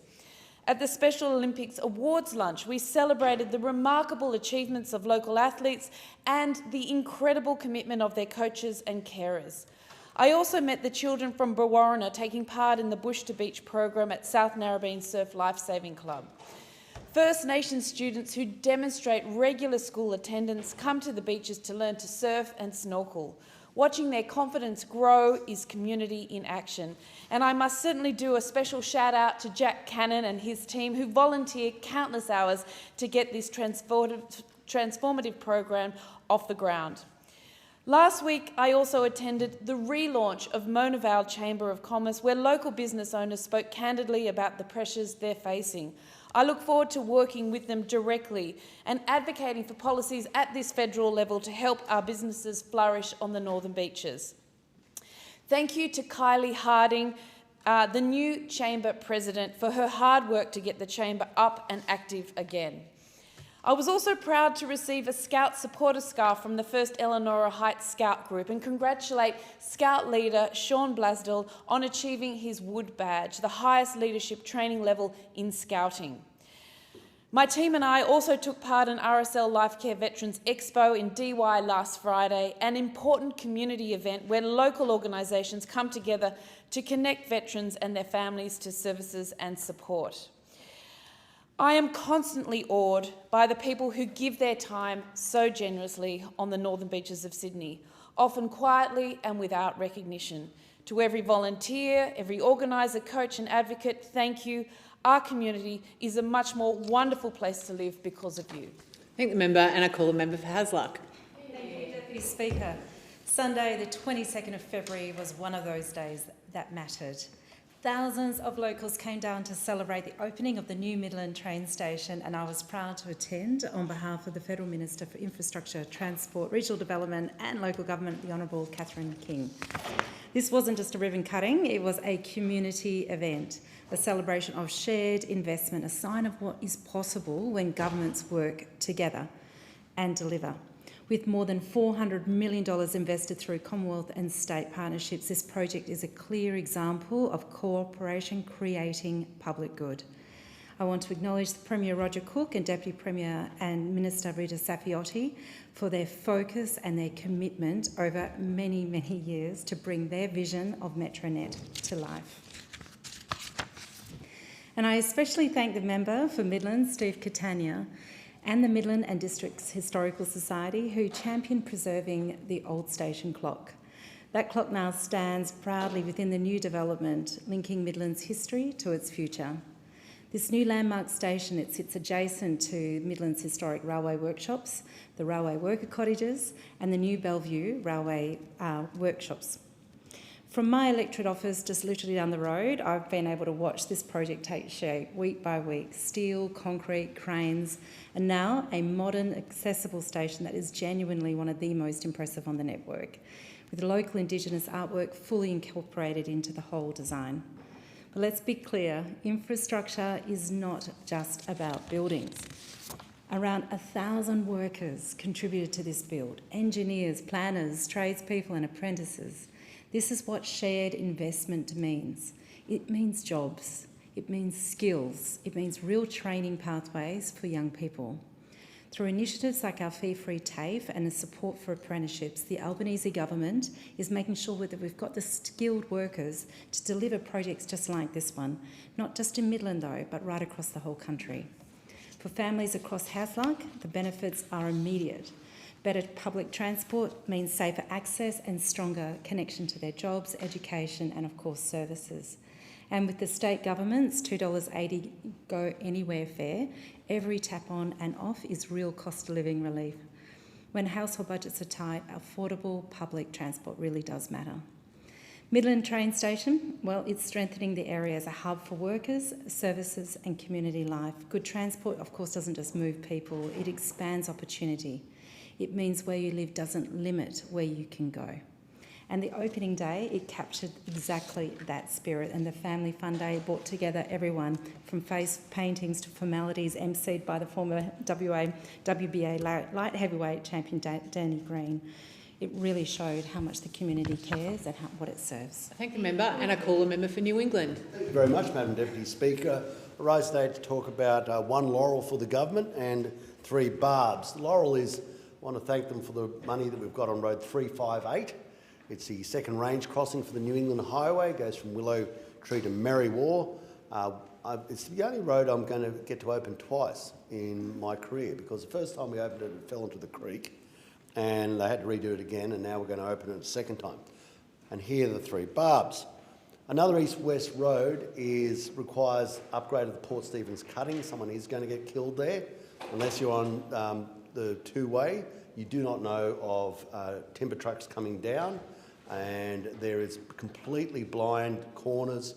It is widely used because it's the shortest route to the coast. And we've had logs come off trucks and go through cars as they come down. There's $20 million allocated to fix this up, but the federal government's just not starting. They're not allocating the money. It's got to be allocated, or you have to be somehow responsible for any accident that happens. The next one's in the city of Tamworth. We've got the money put aside to upgrade the New England Highway from the Kalala roundabout out to Greg Norman Drive along the Gunnaganoo Road. It's part of the New England Highway, but it's just never started. They keep pushing it back and pushing it back and pushing it back and pushing it back, and the cost keeps going up and up and up. And the people of the city of Tamworth, over 70,000 people, keep on asking, well, when's this going to start? And all I can say is that's a good question for Catherine King. But the money has been in the budget, it's just that the motivation's not in the government. Final thing is something very close to my heart. Unfortunately and tragically the other day, there was a fatality on the Moonbee Range. This has happened now a number of times. And people go onto Google Maps and find the next route. Well, the next route is the Danglemar Road. I live on it. The Danglemar Road was only built in 1927 because the country was south of Danglemar was too wild. It's a single lane dirt road. And the next thing, it turns into a national highway. And it's just bumper to bumper with cars going in both directions. Teslas that won't go off the road because they're way too much and they're scared of it. We had one car that went off a truck that went off the side. We had to get chains to chain it up so it didn't fall off a cliff. People have absolutely no idea on how to drive these roads. It is pandemonium. If it happened once, it'd be a novelty, but this is now happening numerous times. So say if you're not going to stop traffic being diverted up the Danglemar Road, then you have to fix up the Danglemar Road so it can be an alternate route in times of crisis, and it's certainly not that. Some of the major work on the Danglemar Road, the last time it happened was the Great Depression, and not much has happened since. So please, if anybody out there is listening to this, fix up the Danglemar Road. Thank the member, and I call Assistant Minister for Social Services. Thank you, Deputy Speaker. Now today I rise to recognise the important work of Union Aid Abroad, AFIDA. AFIDA was born out of the Australian Union movement in 1984, sparked by the courage and imagination of a remarkable young nurse, Helen McHugh. She believed that the values that shape our union movement, solidarity, fairness and collective strength, should reach far beyond our workplaces and even beyond our shores. From that simple but profound idea, a global justice organisation took shape. And I've had the privilege of working closely with AFIDA, both as Secretary of the Australian Nursing and Midwifery Federation and as President of the ACTU and a board member of AFIDA itself. And I have seen firsthand the integrity, commitment and humanity that guides their work. Today, AFIDA partners with 42 trade unions and community organisations across 14 countries throughout Southeast Asia, the Pacific, the Middle East and Southern Africa. Together they carry out more than 30 projects dedicated to improving health, expanding education, strengthening workers' rights and building sustainable, resilient communities. Their mission speaks deeply to two causes that have shaped my own life: the power of unionism and the importance of international solidarity. I want to highlight today some of the remarkable work AFIDA is doing in supporting Timor-Leste, a place that holds a personal meaning for so many in our movement. During my time in the union movement, I had the honour of standing with those who fought for Timor-Leste's independence. To this day, it remains one of our proudest moments as a movement that the unions of Australia were awarded the Medal of the Order of Timor-Leste for our solidarity. Today, that solidarity continues. Around 80% of people in Timor-Leste rely on subsistence farming, yet despite their resilience, many communities still struggle with limited access to land, the pressures of a changing climate and restricted access to markets. In response, extraordinary local organisations work with AFIDA and support more than 12,000 farmers who are now organising themselves through municipal unions, grassroots committees and a national agrarian reform network. And education has been at the heart of this transformation, and graduates of these programs are now leading cooperatives, supporting community groups and stepping into roles into local government. Coffee, one of Timor-Leste's most important crops, has long been controlled by global supply chains dominated by large companies, and small growers struggle to compete. In response, farmers formed the Federation of Solidarity Economy, a cooperative network connecting growers directly with ethical markets. And already more than 1,000 tonnes of organic Timorese-grown coffee have been exported to Japan, with new opportunities emerging, including here in Australia. As Janito Santana from the Kedalak Sumulatuk Institute said so beautifully, this is not just about buying coffee, it's about valuing the work of our farmers and investing in local production systems that benefit communities, not corporations. Thank you. And I call the member for Mallee. Thank you, Deputy Speaker. The world's population is growing, but prime agricultural land is shrinking. Food security has never been more important. Once prime agricultural land is lost, it is almost never recovered. Last week I traversed the electorate of Mallee, and everywhere I went people were talking about the need to protect our prime agricultural land. Deputy Speaker, you may ask, what from? Mallee constituents want to see a halt to the ideological, renewable bludgeoning of their communities by Labor governments, federal and state, chasing unattainable emissions targets that are hurting their properties and their businesses. They want to see a halt to the division that is tearing their communities apart, risking their livelihoods, taking away their private property rights and compromising our nation's food security. They want to experience genuine social licence processes, but they are not. The Victorian Government entity VicGrid sent letters in late February to 27 landholders within the footprint of the V&I West transmission line. These Mallee farmers have been given 30 days to comply or face huge fines. The Victorian Government has given authorities the power to gain access to private farmland by force. Forget biosecurity, forget private land rights. This is simply outrageous, an Orwellian takeover of private property. And Deputy Speaker, I want you to know these farmers are not for turning. They will not simply roll over and play dead. The Nationals are fighting to protect prime ag land and to stop it being sacrificed for political agendas. Yesterday in the House, the member for Lyne, my colleague, put forward a private members bill built on years of work consulting with farmers and regional communities, proposing the best protections for prime ag land on the planet. The bill proposes comprehensive national mapping of our agricultural land and categorisation by value. The bill proposes the Commonwealth must not fund future projects that reduce the farming productivity of Tier 1 and provides ironclad protections for social licence via independent reporting and assessment by a National Agricultural Commissioner. I want to give a shout out to the passionate community advocates driving change in this area. Wimmera Mallee Environmental Agricultural Protection Association, Across Victoria Alliance, Wimmera Renewables Research Association and the Wallaloo and Grey District Alliance. Their voices are embedded in this bill and it is their livelihoods this bill seeks to protect. I thank the member and I call the Minister for Infrastructure and Regional Development. Thank you so much, Deputy Speaker. Well, the Brewery Tap Road intersection at the Western Freeway on the outskirts of Ballarat is one of those intersections where you hold your breath as you go through it. There are adjacent businesses and busy side roads intersecting with this major highway. Locals have always known how dangerous this spot is, and I get regular emails about near misses that have been there.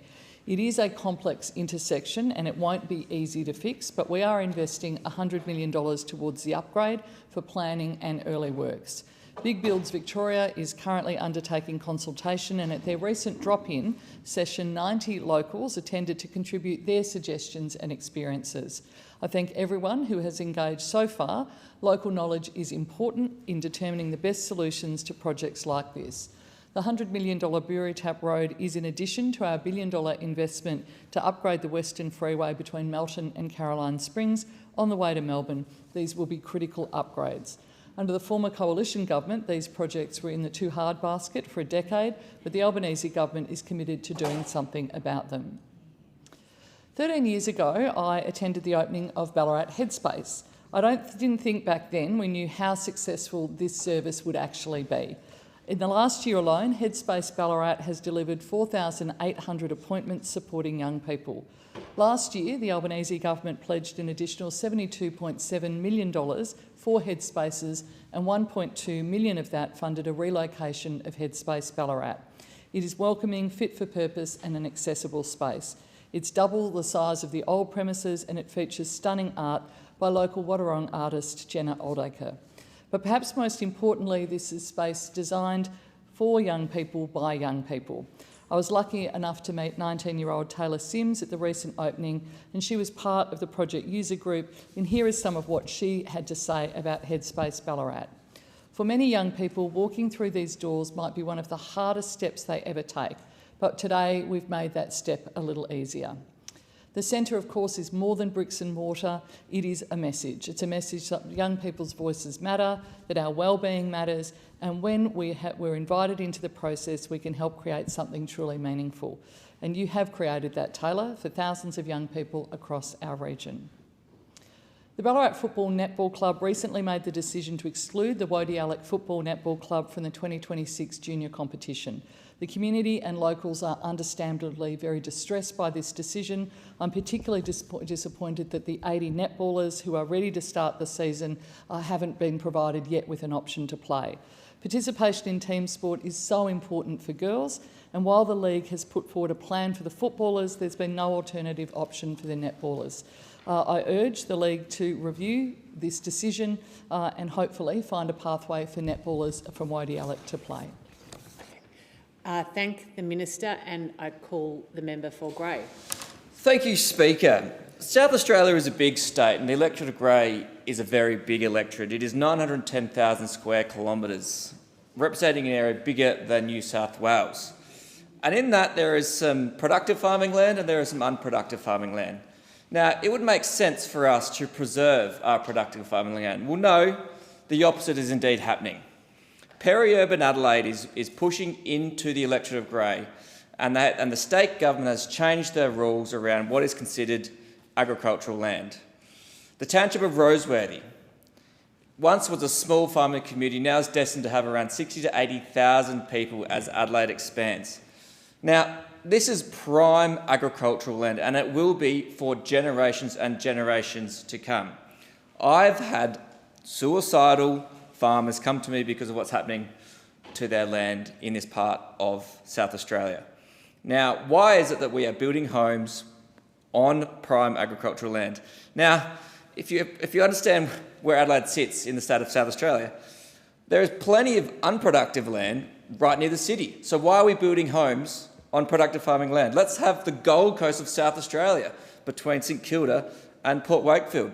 This is unproductive, and we should be developing houses here, not on prime agricultural land. And Speaker, the same goes with renewable energy zones. Again, we could be building solar panels and wind turbines where we do not have productive farming land. But instead, the Labor state government continually is putting pressure on farming. Now, I think in South Australia, only 7% of land is considered productive, and unfortunately, we are turning that into developments. Speaker, volunteer grants are open. Please apply to my office today. We have grants available for $1,000 to $5,000 for community groups in the electorate of Grey. Now, small communities run on volunteerism. Whether you're from Butte, as I said in my maiden speech, a township of only 250 people, 34 individuals run the Lions Club. And as we know, without volunteers, our communities wouldn't run. Whether it is running the school bus, running the canteen, helping the footy club, the netball club, or indeed driving the elderly around to get to their appointments at the nearby hospital or indeed in Adelaide. So please reach out to my office. Volunteer grants are open, and that'll do, Speaker. Thank the member, and I call the Minister for Veterans Affairs. Thank you, Deputy Speaker. There is great news in the electorate of Perth's southeastern suburbs, where now over 40% of GP clinics have moved to be fully bulk billing for all patients. Since our bulk billing incentive payment came into effect in November, we've seen bulk billing rates on the rise, with the largest quarterly increase of bulk billing in more than 20 years outside of the COVID pandemic. Our record $8.5 billion boost to Medicare is working, making it easier for you to find a bulk billing doctor close to home. We're also seeing the benefits of the Albanese Labor government's Medicare urgent care clinics. They're open 7 days a week for extended hours. They're fully bulk billed. I've even used the Medicare urgent care clinic in Gosnells when I dislocated my toe last year. I was campaigning too hard. Last week, I had the pleasure of opening the Albanese government-funded Armidale University Study Hub. For students in my community, getting to university can often be an hour or more on public transport each way. With the new Study Hub, you can access support, internet, study areas and meeting rooms all close to home. This is so important because across Australia, nearly half of young people have a degree, but not in Armidale. Hubs like this make education more accessible so that you can reach your academic goals without having to leave your community. Located on Jull Street, the hub is close to the train and bus stations and the shopping centre. University has never been more accessible in our southeastern suburbs than from now. The Armidale hub is also unique in offering a soon-to-open creche, perfect for those parents that are studying. So if you're at uni or you're just thinking about it, you can find out more about the Armidale University Study Hub at the City of Armidale website. Deputy Speaker, our Veterans Haven in Forestdale is now officially open. A beautiful space for our veteran community. They support the mental health and overall well-being of veterans in our southeastern suburbs. They look at a veteran as a whole person, not just through the lens of their service. The Haven offers connection, a social network. It offers hobbies and an opportunity to share a laugh. So I really want to congratulate Kath and Ian and their amazing team that came together to build this unique facility. I'm proud to have officially opened the Haven, not just as the Minister for Veterans Affairs, but as their local federal member for Burt as well. It's fantastic to see this support for our veterans in our community. Thank the Minister, and I call the member for Forrest. Deputy Speaker, the first thing that I did after being appointed the Shadow Assistant Minister for Infrastructure was to visit the Albemarle lithium plant at Kemerton in my election. I did so alongside the Shadow Minister for Industry and Sovereign Capability, Andrew Hastie, because 250 local people have been thrown out of jobs with the closure of that plant. Now, the company has cited operating costs as the reason for that, and of course, we all know that operating costs are primarily driven in heavy industry by energy costs. And so this is first-hand evidence in my electorate, ground zero, if you like, of Labor's net zero ideology killing Australian jobs and our manufacturing capability. This is the result of energy prices going up by some 40% in the first 4 years that the Albanese government's been elected. Prices dropped by some 10% when the now Leader of the Opposition, Angus Taylor, was the Minister for Energy in this country, and yet, like I say, energy prices are up 40% and businesses are the canary in the coal mine because there is no subsidy, there is no protection from energy prices for Aussie businesses, particularly small and family businesses, like the small and family businesses that depend on large employers, like the Albemarle lithium plant, for their work, whether it be through contracts or servicing, technicians and the like, right through to the cafes, the hairdressers, the local businesses that depend on manufacturing activity in Australia for a vibrant and prosperous economy. A vibrant economy that allows us to pay for our most vulnerable. And instead of a future made in Australia, we're seeing Aussie jobs consigned to history and those very same jobs exported to places like China. The Coalition believe in lower energy prices because that is what underpins a healthy economy, an economy in which private businesses have the capacity to invest, to take risk, to employ, to do what they do well and to drive this country forward. In a dangerous and uncertain world, we want to see more sovereign capability here in Australia. And that means that we need more than words, we need more than slogans, because like I say, Australia's so-called future made in Australia currently is consigning Aussie jobs to history. And there are 250 local families in my electorate right now that understand more than ever in this cost of living crisis there is nothing worse than losing your job and the security that it provides to your family. Thank the member, and I call the member for Hughes. Thank you, Deputy Speaker. The Southern Sydney community is brimming with creative and artistic talent, especially from our young people. One of my favourite displays of this talent is Art Express, which features a selection of exceptional students' artwork created for art-making component of the HSC examination in visual arts. And I was so excited to be at Hazelhurst Art Centre in the Sutherland Shire for the official opening of Art Express 2026 alongside Sutherland Shire Mayor Jack Boyd. Art Express is the annual exhibition showcasing outstanding bodies of work submitted for the HSC examination in visual arts by students from across New South Wales, and Hazelhurst has been presenting it since 2004. This year, the works of the students were absolutely mind-blowing. The exhibition featured 51 students from across the state, including 7 from Southern Sydney schools, with students pushing aesthetic, conceptual and formal boundaries across drawing, painting, ceramics, photomedia, time-based forms, graphic design, sculpture and printmaking. Walking through the gallery, it was striking how much maturity and ambition was on display. Art Express is now in its 43rd year, selected from a cohort of over 9,000 students who completed the 2025 HSC Visual Arts course. I want to wish special congratulations to Grace Wilson from Innerborough High School, Eliana Clark from Shire Christian School and Christopher Foster from Bonnet Bay on what were some truly inspiring works. I had the chance to chat to Christopher about his creative process for his work, Cursive Collicles, and the way that he utilised the oxidation of copper to influence its form. Christopher and all these young artists are taking their lived experiences from their identity, their culture, their environment, and the issues that define their generation and channeling it into work that is honest, original, and incredibly moving. I encourage everyone in Southern Sydney to get along to Hazelhurst and see this free exhibition before it closes on the 12th of April.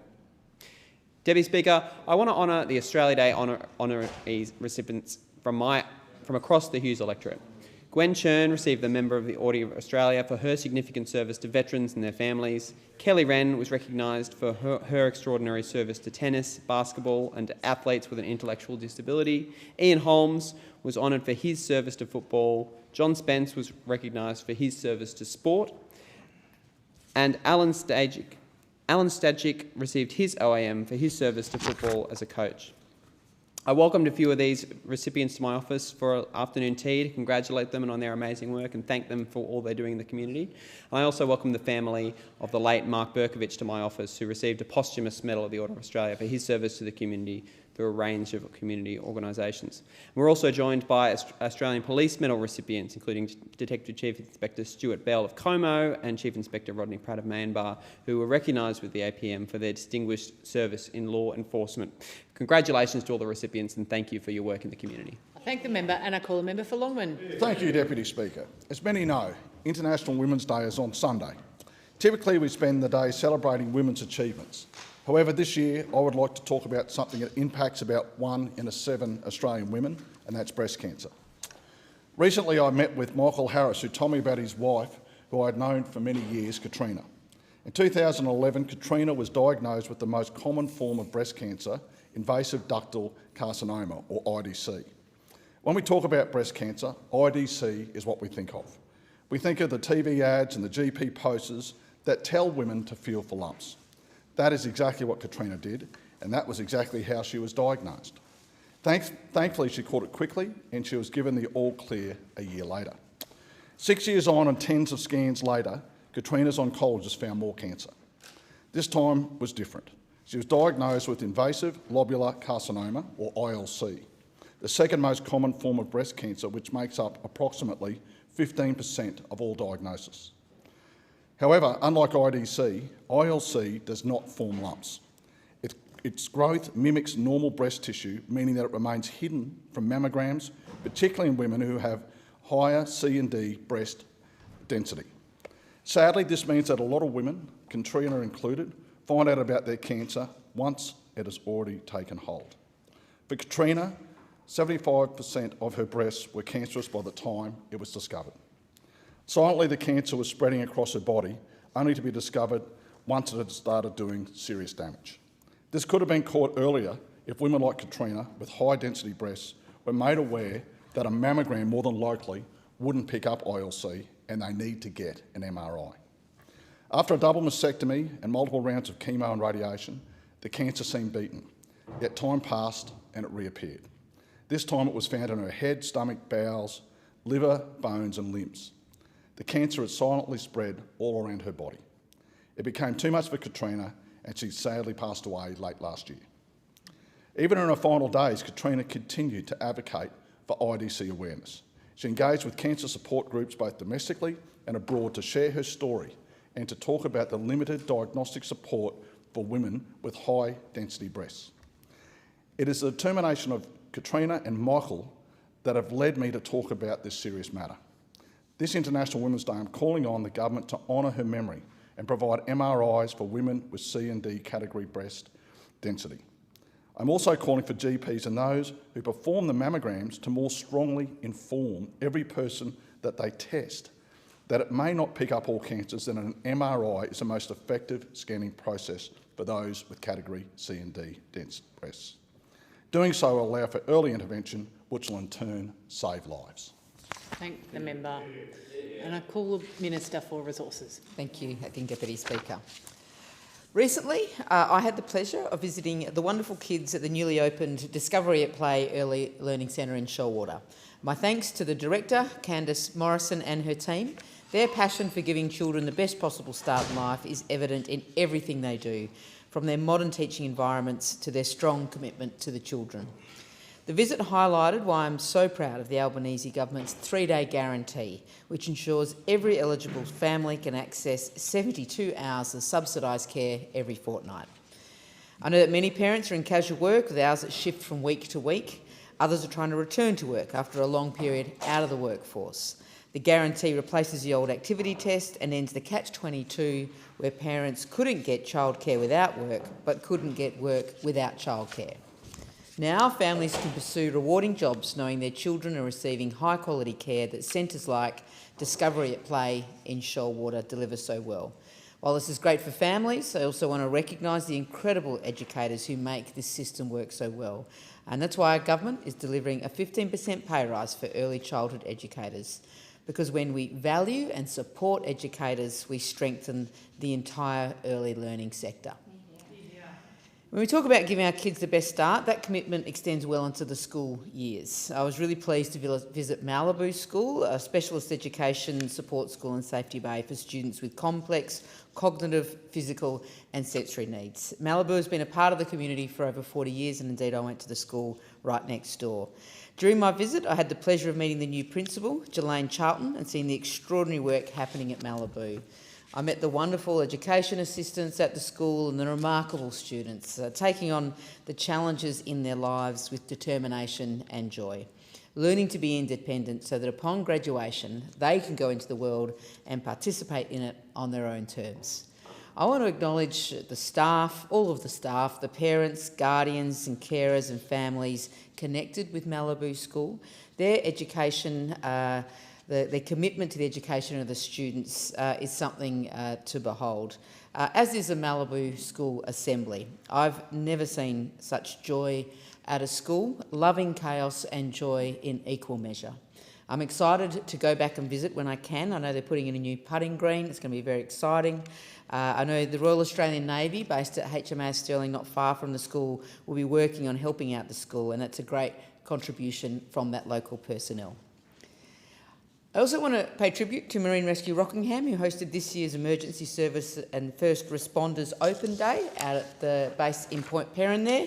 A fantastic celebration of all the organisations that keep our community safe. I want to extend a special thanks to Commander Samantha Gibbling for her leadership in planning a great event that was well attended by so many kids in the community right across Brand. Thank you. Thank you, Minister. And I call a member for Dawson. Thank you. Deputy Speaker, we often think our children are safest when they are at home, but for thousands of Australian families, a predator is sitting right there in the palm of a child's hand. I recently met with the team of Relationships Australia in Mackay. These are the people on the front line. They see the gut-wrenching reality of a mother handing over the keys of a family home. They see the hurt on the face of a father who feels he has failed his children. They see the once happy homes shattered by the silent, invisible plague of gambling addiction. But, Deputy Speaker, they told me something even more chilling. The next generation of addicts are being groomed right now through their video games. We're talking about loot boxes. The technical term is random reward microtransactions. But let's call them for what they really are: digital poker machines for children. A child uses their parent's credit card to pay for a chance to win a digital item. It's the habit, the near miss, the dopamine rush of the win. Research from the University of Tasmania proves these games activate exactly the same neurological pathways as a casino. These games hardwire our children's brains for a lifetime of addiction before they even reach high school. The Albanese Labor government recently rushed through a social media ban for under 16s, but they left a gaping hole in the legislation.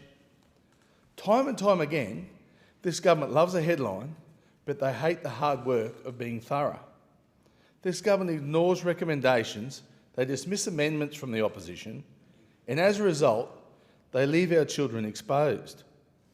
Why is a social media company facing a $50 million fine while gaming developers are allowed to facilitate predatory gambling targeted at exactly the same kids? It is staggeringly inconsistent. Deputy Speaker, this government has effectively locked the front door to social media but they've left the back door wide open for the gambling industry to walk in. Families need real protection. Deputy Speaker, yesterday was World Teen Mental Wellness Day. I asked this government to stop rushing for the sake of the news cycle and start protecting the neurological future of our children. We cannot allow the next generation to be the sacrificial lamb for a government that is too lazy to finish the job. The experts at Relationship Australia Mackay are pleading for a chance to stop this fire at the spark before it burns down children's entire lives. I thank the member and I call the member for Gorton. Deputy Speaker, across my electorate there is one common thread that binds our community together. It's the volunteers. They are the quiet achievers. The people who step forward without fanfare, who give their time, their skills and their heart to strengthen the communities we call home. That is why I'm pleased to remind local organisations that expressions of interest are now open for the 2025-26 federal volunteer grants. These grants provide practical funding to support equipment, training and resources, ensuring volunteers can continue their extraordinary work safely and effectively. I strongly encourage eligible organisations to apply and take advantage of this opportunity to invest in the people who invest so much in our communities. Nowhere is that spirit of volunteerism more evident than at the Country Fire Authority Rockbank Brigade. Recently, I had the privilege of visiting the incredible volunteers at the Rockbank CFA, a small brigade operating a single tanker from what is quite literally a tin shed with one bathroom. Rockbank may have once been considered a country town, but that is no longer the case. Established in 1953, the Rockbank CFA has faithfully served its community for more than 70 years. Today, it sits on the urban fringe of one of Australia's fastest growing corridors between Caroline Springs and Melton. What was once rural landscape is now rapidly transforming into dense residential development. And yet this brigade remains 100% volunteer run, carrying responsibilities that rival those of fully staffed urban emergency services. As Melbourne's West continues to expand and housing estates extend through this growth corridor, Rockbank has transformed into a thriving suburban community. Streets, schools and shopping centres now stand where paddocks once were. With that growth comes increased demand on essential services, particularly emergency services. Since the 1st of July alone, this small brigade has responded to more than 250 call-outs. Call-outs including bushfires, road accidents, grass fires, house fires, while also supporting neighbouring CFA brigades, particularly during the recent bushfire emergencies. These highly skilled volunteers are there day and night, leaving their jobs, their families and their own commitments to protect ours. I particularly want to acknowledge Derek, one of Rockbank CFA's longest serving members, who began as the sole firefighter in the area and has witnessed firsthand the extraordinary growth of this community. Alongside Derek, Todd and every volunteer and supporter, the Rockbank CFA is a powerful reminder of what community spirit looks like in action. If we're serious about building thriving communities in Melbourne's West, we must continue to work collaboratively to ensure essential services grow in step with population growth. To every volunteer at Rockbank and to volunteers right across the electorate of Gorton and across our nation, thank you. Your commitment, your courage and your community spirit makes our nation stronger every single day. I thank the member and I call the member for Herbert. Deputy Speaker, it's with great sadness that I inform the House of the passing of a 2nd Battalion Royal Australian Regiment soldier or veteran, 855-1468, Adam Patrick Simpson, born 28th of December 1989, died 26th of February 2026. Adam served at the 2nd Battalion Royal Australian Regiment from 2009 to 2017.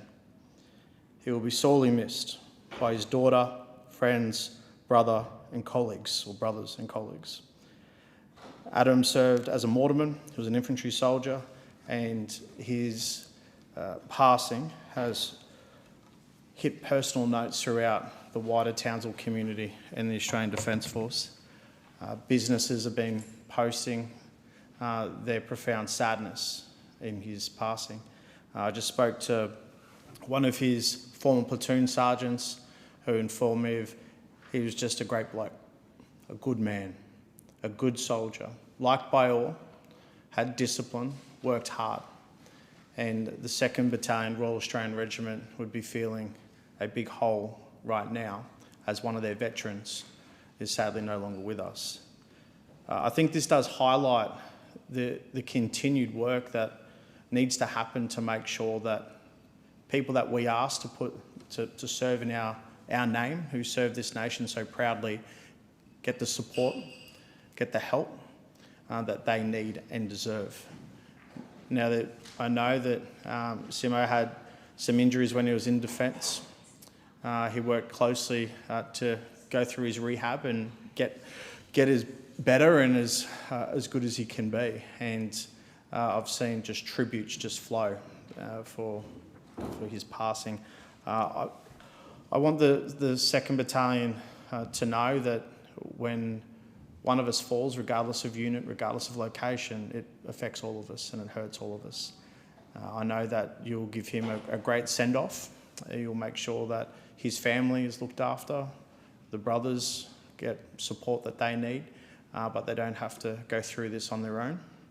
There's been a failure here, and governments need to do better to make sure that we support our most bravest. And I just want to say to Simo's family, loved ones, that I'm sorry. I'm sorry you've had to endure this. He was far too young. He should not have died. He should still be here. And we must do better. Rest in peace, mate. Thank the member. And I call the member for Griffith. Thank you, Deputy Speaker. Today is World Hearing Day, and this year's theme is From Communities to Classrooms, Hearing Care for All Children. This theme highlights the unique hearing and language journeys of all children and families, and is a timely reminder of the importance of inclusion, learning, and making sure every child has the chance to participate fully in their life at school and in their community. This year's campaign focuses on preventing avoidable childhood hearing loss and ensuring children with ear or hearing issues are identified and supported early. In Griffith, we know just how much this shapes a child's life. It shapes how they learn in the classroom, how they build friendships, and how confident they feel in the world around them. When children can hear, communicate and connect, they are better able to thrive, and when they need support, that support should be there early, clearly and without barriers. Around 30,000 people use Auslan, with over 16,000 reporting using it at home in the 2021 census. For the first time, the 2021 census included Auslan as a prompt when asking what language was used at home, ensuring that for the first time the language was recognised and shown through the data sets. Last week I had the opportunity to sit down with Brett Casey, the CEO of Deaf Connect, and it was a valuable conversation. I want to sincerely thank Brett and the entire team at Deaf Connect for the work they do to support the deaf and hard of hearing Australians, their families and communities. Brett has served as Deaf Connect CEO since 2010, and that continuity of leadership has helped shape practical, community-focused support over many years. I also want to acknowledge the many other organisations, advocates, educators, interpreters and community groups who work alongside them to support our deaf community. Their work helps build a more inclusive Australia, where more people can participate fully, communicate confidently and feel genuinely connected. One of the programs we discussed was Auslan 90, delivered by Deaf Connect with support from SBS. It's a simple and powerful initiative that provides the day's top stories in a format designed specifically for Auslan users, alongside weekly deep dive videos that give more context on key issues. It's practical, accessible and empowering. It recognises a simple truth: access to information is part of participation, and participation must be universal. And that's what World Hearing Day is calling on us to remember. From our communities to our classrooms, we all have a role to play in making sure children are supported early, that Auslan is recognised and valued, and that no child is left behind with the support that they need because it was too hard to access or came too late. Because when we improve hearing care, we do more than support learning. We support connection, we support dignity, and we give every child the chance to flourish. So I would just like to say thank you to Brett and to Deaf Connect. Thank the member, and I call the member for O'Connor. Thank you, Deputy Speaker, and I rise today to condemn the Cook and Albanese Labor governments on precipitating the closure of the first of my many O'Connor abattoirs. The announced closure of Beaufort River Meats came just one day after the WA Minister Jarvis proudly announced the allocation of $20 million in supply chain capacity funding intended to support those affected by this government's nonsensical ban of the live sheep export trade. These are the first live sheep export trade transition dollars to actually reach affected producers and processors. But after almost 2 years of uncertainty, WA sheep numbers have collapsed to the point where processors are struggling to keep their doors open. This is a massive case of too little coming too late. My electorate of O'Connor once produced the bulk of the sheep destined for the live export by sea, but due to government-induced loss of confidence, farmers have been pivoting from sheep production literally in droves. Our state flock has plummeted from 12.7 million in 2022 to an estimated 6 million, falling below the critical mass for a sustained WA processing sector. Of this $20 million grant allocation, over $16 million has gone to just 5 processors. My phone has been burning up with devastated sheep farmers asking me why have their applications been rejected when they are the worst affected by the live sheep export ban. How did this government get it so wrong? Because they just didn't listen. Industry has long warned of the perverse outcomes of banning a perfectly legitimate and ethical live sheep export trade.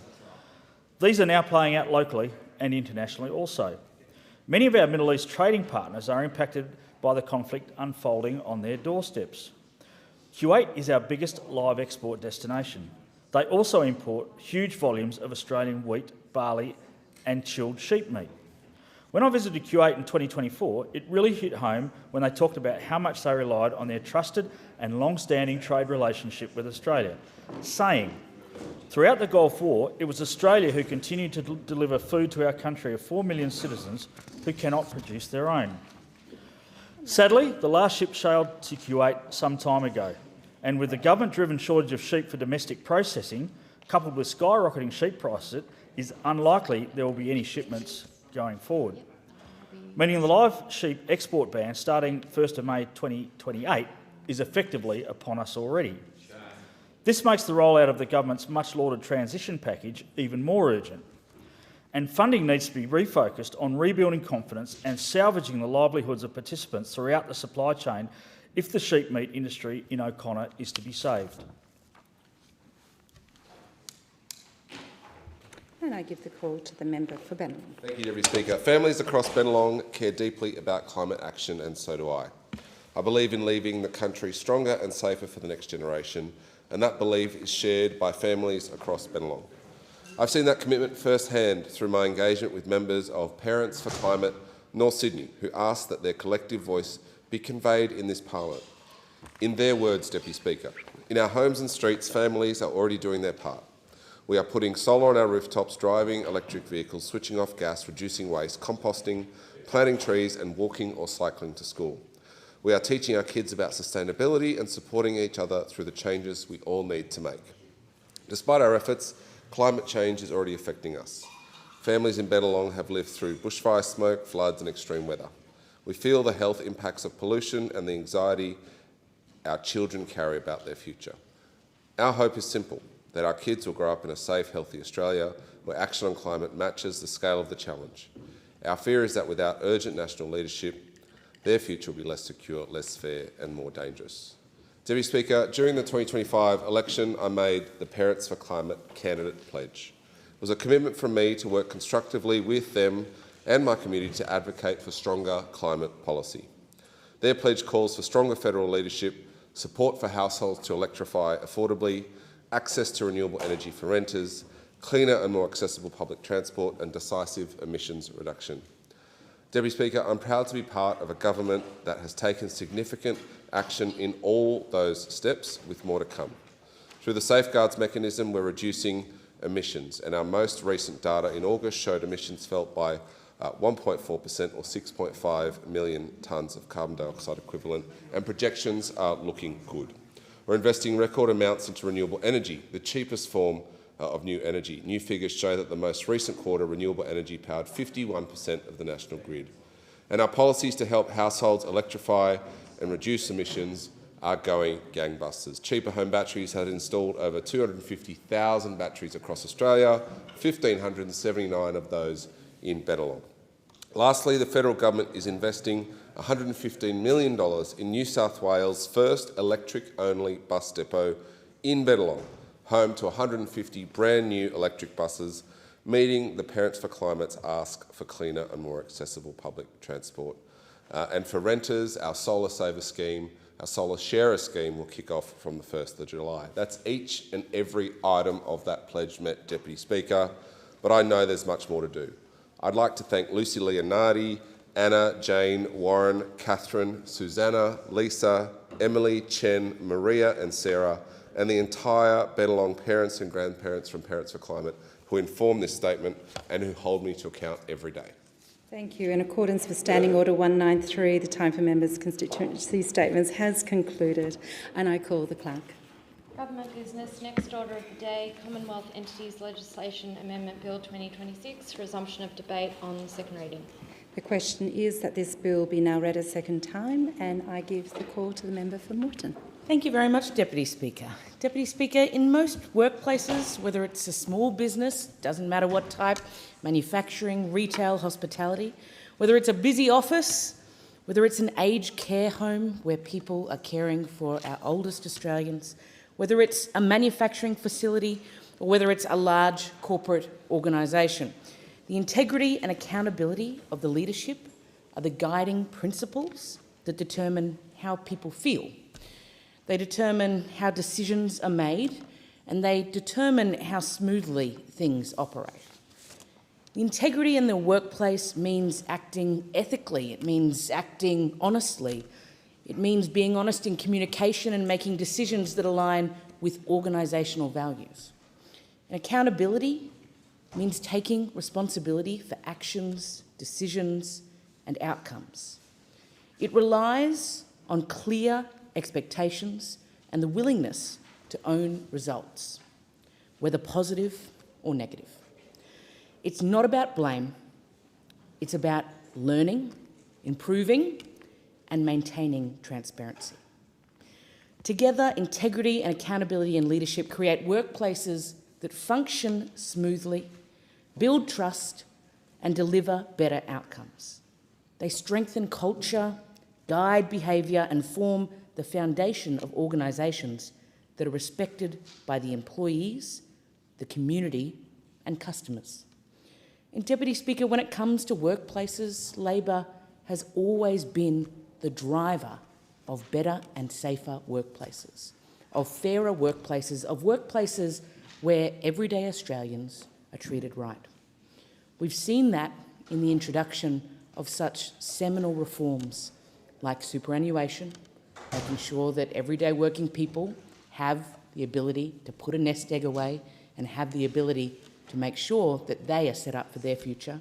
We saw it in workplace legislation to make working people safer, and we've seen it in the practical, real wage increase for working people. This is true for the range of workplaces I mentioned, and it's also true for organisations led by statutory office holders across the Commonwealth. In fact, the stakes are even higher in the public sector. Government institutions operate under a unique level of scrutiny and a unique level of responsibility. The same principles that strengthen non-government workplaces, that keep them fair, that keep them safe and trustworthy, are just as essential, if not more so, in the institutions that serve our communities and uphold the public's confidence. The Commonwealth Entities Legislation Amendment Bill 2026 highlights the Albanese Labor government's commitment to improving the integrity and accountability of appointments of statutory office holders across the Commonwealth.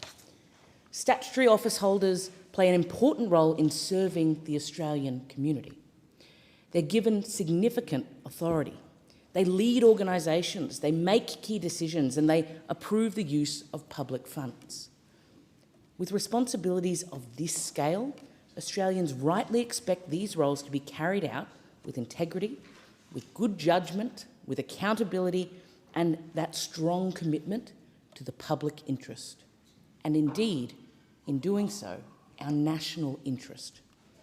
Because of that, it's crucial that the systems we use to appoint and hold these office holders accountable reflect the workplace standards Australians expect in 2026.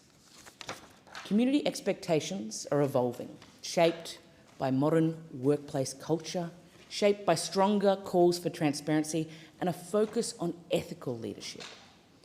Our frameworks need to keep pace with these expectations so we can maintain that trust, so we can support effective governance and ensure those in these roles are equipped to be recognised for the important work that they do day in and day out.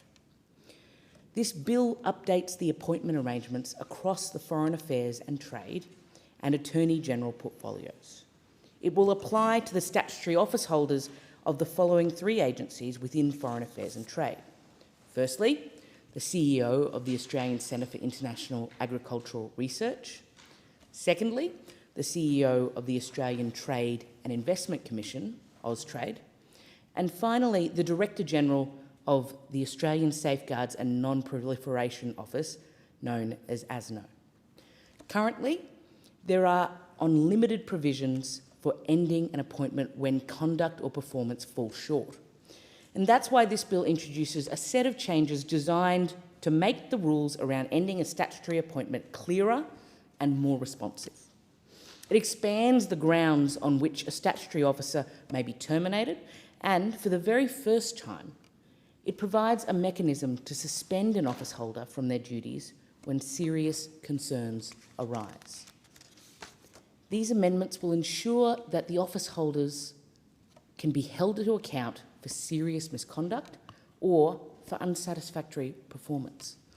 It's what these agencies deserve, and it's what Australians deserve when they think about senior office holders of the government. In cases where behaviour or performance falls well below the expected standard, termination would be available as an appropriate consequence. The strengthened termination provisions would only apply from the date the bill commences. They are not intended to capture or reassess any conduct that occurred before the new framework comes into effect. And the provisions for ASNO are built different. They're a bit different. ASNO operates as a nuclear regulator, and maintaining its regulatory independence is absolutely essential. This independence may require limits on when and how officials can be removed from their positions. As a result, for ASNO, the amendments mean that the statutory office holder could be held accountable for serious misconduct, but only where that misconduct has been formally established through the existing statutory assessment process. The bill does not introduce new ground for termination based on unsatisfactory performance. A new provision, which will apply to each of these agencies, will be giving the responsible minister the capacity to suspend an office holder from their duties. This power could be used where there are reasonable concerns that allowing the office holder to continue might pose a risk to staff, undermine the agency's reputation, or compromise the interests of the statutory authority. The bill also includes sensible but more minor modernising updates. One example is the proposal to reduce the CEO's term from 7 years to the more common 5-year appointed period, aligning it with modern public sector practice. The changes in this bill will amend the Australian Centre for International Agricultural Research Act, the Nuclear Non-Proliferation Safeguards Act, and the Australian Trade and Investment Commission Act. In the Attorney General's portfolio, this bill affects the Office of Parliamentary Counsel, making amendments that concern the appointment duration and the termination of the first and second Parliamentary Counsel. At present, these office holders can only be removed by the Governor-General, and only in a very narrow set of circumstances. This limited approach no longer reflects contemporary expectations for workplace behaviour or for workplace accountability. Modern workplaces, they require clearer and more comprehensive standards, particularly when it comes to dealing with repeated bullying, with harassment or other forms of unacceptable conduct. Quite simply, modern workplaces, regardless of whether you are in the private sector, the public sector, or an agency, should uphold those values and meet the expectations that Australians deserve to see. The current provisions do not provide a way to address these types of issues, leaving a gap between community expectations and what the existing legislation allows. Under the amended framework, a broader range of grounds for ending an appointment would be introduced. These include unsatisfactory performance, conviction for an indictable offence, bankruptcy, extended or unexplained absence from duties, and undertaking paid work outside their role without approval. These changes ensure that the same basic expectations applied to employees across Australia also apply to these very senior statutory roles. Together, these updates would bring the Parliamentary Council Act of 1970 into line with what most Australians would view as fair and reasonable minimum standards in a modern workplace. They strengthen accountability while ensuring the integrity of the officers is supported by clear and contemporary safeguards. The bill also amends the tenure of the first and second Parliamentary Council office holders from 7 to 5 years. This brings these positions in line with the statutory office holders at other Commonwealth entities, such as the Administrative Review Tribunal. Labor promised to return integrity, honesty and accountability to government, and our progress has been substantial already. This is another important part of that puzzle. The National Anti-Corruption Commission was established in July 2023, an independent statutory entity empowered to investigate serious or systemic corruption involving Commonwealth public officials. And later that same year, Labor established the Parliamentary Workplace Support Service, the PWSS, as an independent statutory agency through the Parliamentary Workplace Support Service Act of 2023. This implemented Recommendation 11 of the Set the Standard Independent Review into Commonwealth Parliamentary Workplaces. The Act provides for a dedicated human resource function to support parliamentarians and support safer and more respectful Commonwealth parliamentary workplaces. In 2024, the Albanese Labor government drove through reforms of the Australian Public Service designed to reinforce the expectation that the APS continues to strengthen its skills, continues to deepen its institutional knowledge, and continues to stay focused on serving the public interest both now and into the future. And by embedding these principles into the framework, we ensured the APS operates with impartiality and a strong service ethos. And that remains accountable, respectful, and grounded in the highest ethical standards. In October 2024, Labor replaced the Administrative Appeals Tribunal with the ART. This was necessary to introduce a more open, merit-driven approach to appointments. The ART also benefited from stable, long-term funding to ensure effective ongoing operation. There was a focus on efficiency and clearing the significant backlog of cases, with streamlined procedures, improved workflows, and strengthened support services. And in December last year, the government released the Australian Government Appointments Framework. Pause. A division has been called for in the House. The proceedings are suspended to enable honourable members to attend the division. The proceedings will resume when the Chair of the Federation Chamber is resumed at the conclusion of the division or subsequent division.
And in continuation, the member for Moreton. Thank you, Deputy Speaker. This provides a clear set of expectations and guidance to strengthen transparent, capability-based selection for Commonwealth public roles.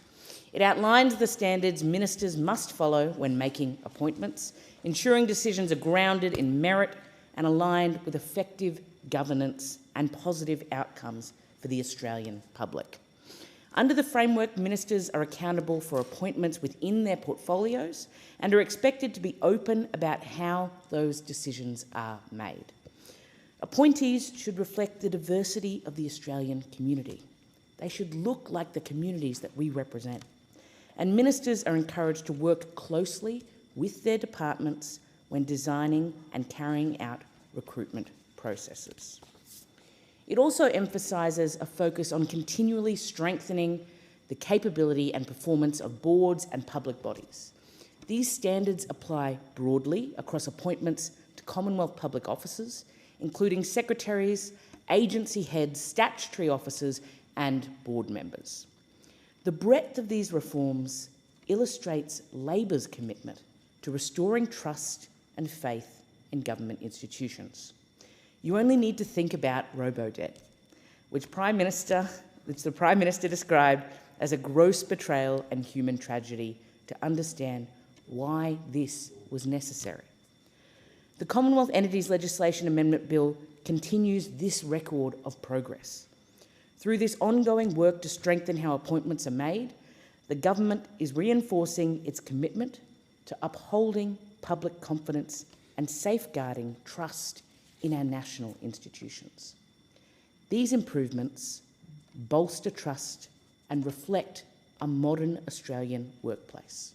And for this reason, I commend the bill to the House. Thank you, and I give the call to the member for Riverina. Thank you, Deputy Speaker. This bill is supposedly presented as a governance modernisation measure. It is aimed at aligning certain statutory office holders with apparently contemporary accountability standards, and it applies to the following entities: the Australian Centre for International Research, the Australian Trade and Investment Commission, the Australian Safeguards and Non-Proliferation Office, and the Office of Parliamentary Counsel. Australians are at present living under one of the most secretive and least transparent federal governments that we have seen. And I recall, as a boy, growing up on a farm at Brucedale. 9 miles, we used to say, from Wagga Wagga. And I can remember the then federal member. He'd been a state member before that, but the Honourable Wal Fyfe, the late Wal Fyfe. He was the member for Wagga Wagga in the state parliament from 1957 to 75, and then he stood for federal parliament and won, and he served Farrer from 1975 to 84, and then after a redistribution of boundaries, Hume from 1984 to his retirement in 1993. And when my late father Lance was farming along the Olympic Way, and Wal was driving past back to his home in Wagga Wagga, and he saw Daddy pull up, and I can remember the two of them having long conversations over the fence, and Dad would always say to me, "Now there's the local member," and he was so highly respected, as he should have been. I don't think the electorate in general has the same respect for politicians, certainly not party politicians, and that is of deep regret. It is a shame, because you don't get to be elected to the House of Representatives unless you get a high proportion of votes. And we should have accountability, transparency and respect for those office holders. We should. And I can remember when I first came to this place in 2010, and Harry Jenkins, the then Speaker, said, "Don't ever look across the Parliament and think that someone there doesn't deserve their place here, because they've earned the number of votes required, they've earned the respect of their electorates, and they've earned their place to sit in the House of Representatives. Senate's a different story altogether. And I'm not paraphrasing Mr Jenkins, but that is a truism. But regrettably, there isn't the same respect for members of Parliament these days. And these things, mobile phones, social media, has had a part to play in this. Now, this particular bill, the Commonwealth Entities Legislation Amendment Bill 2026, might be seen as being a perfunctory bill, and it is. But we've just seen in the House of Representatives just now another successful bid by the government to shut down debate, unfortunately. And the Chief Government Whip, the member for Lawler, has gone in and moved a motion to stifle debate, and this happens again and again and again. And when Labor came to office in May 2022, the Prime Minister-elect, the member for Grainler, said at the time, "We will be more accountable, we will be more transparent than the last mob." And Labor hasn't been. And unfortunately, that has added to the distrust, unfortunately, of party politics. And I love party politics, I do. I think it's important for the Westminster system. Does this particular piece of legislation assist and aid that process? Time and again, this government's instinct is to control information. It is to sidestep scrutiny. It's to move what would be seen as key decisions out of the Parliament's line of sight, and that is a pity. I am a believer, as I said, in the Westminster system, and I am a big believer that ministers have to have accountability, and ministers must have the final say. I have worried, and I've stood in this place and in the House and talked about my concerns about watering down a minister's responsibilities, because at the end of the day, the buck has to stop somewhere, and generally speaking, it always was the minister's office, the minister's pen. And I don't think that we should have a bureaucracy down the hill telling ministers or getting the final say, or indeed rubber stamping ministers' decisions. And it's up to ministers, and I say this with all genuine intent, that ministers and future ministers, and I'm looking at the member for Sturt opposite, because one day I'm sure she will be a minister, don't just take the word of your bureaucrats when they put in your in-tray pieces of paper that you need to sign that will will into law or will into regulation, important things that or important matters or issues that are of vital concern to the general public. Make sure you read every item. And what we've seen is a pattern by this Labor government to water down a minister's responsibility. And I think what it also does is it erodes the culpability, and it erodes the transparency, and it erodes the buck stops here axiom for ministerial responsibility. And the party political system has served Australia well since 1901, since Federation. And what I don't, and we see, and I can say that safely in this room right now, because there aren't any of them here, but we have seen the independents and the Teals make out as if they're running the show, and they are not. Labor's in power now. They won the most seats. Government is formed in the House of Representatives. What we don't want to see, and this is just learned advice, take it on board if you will, but what we don't want to see is a situation that has happened in some European countries where the independents are running the show, or minorities are running the show, and they're changing the Prime Minister every 5 minutes. I mean, we've done enough of that now since quite frankly, Kevin Rudd got speared halfway through his first term. But what we don't want to see is the Teals and they're already out there making out as if they're running every precept of Parliament and every procedure, and yet they will never be around a cabinet table. Well, let's hope they're not. Making the decisions. Ministers aren't. Ministers make the decisions. Ministers, the buck has to stop with them. And I don't like to see the watering down of the ministers' responsibilities. Now, what we are seeing is transparency being eroded. Now, instead of lifting the parliamentary standards, what we've seen is Labor making accountability harder. I'm not that in favour, although I have had discussions with the Prime Minister about this, of charging for freedom of information access. That said, when I was the Deputy Prime Minister, I would have just about 2 staff members just doing almost nothing else most days than answering freedom of information requests. Usually it was from Labor, would-be ministers, shadow ministers, pretending as though there was something behind every closet and under every box that needed to be in the full glare of the public. But and the Prime Minister said to me himself, it is just bogging down good democracy, and I don't necessarily disagree with him on that score.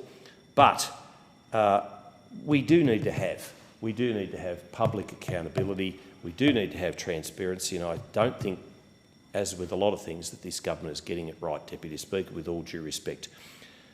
The matters here, because this bill is not being proposed in a vacuum, it does sit squarely within the same culture: reduce transparency, centralise control and weaken parliamentary oversight. And I don't think that is a good thing. And that just gives rise to these Teals and the independents thinking that there is something obviously to be seen here, and so therefore we'll make a big fuss of it and we'll go out into the media and we'll get all the undue attention that often Senator Pocock and his cohort in the upper house often get about the power of statutory officers and the power of ministers. Heaven help us, ministers are there because they are given that responsibility by the Prime Minister, because somebody has to look after certain portfolios, and hopefully independents never will.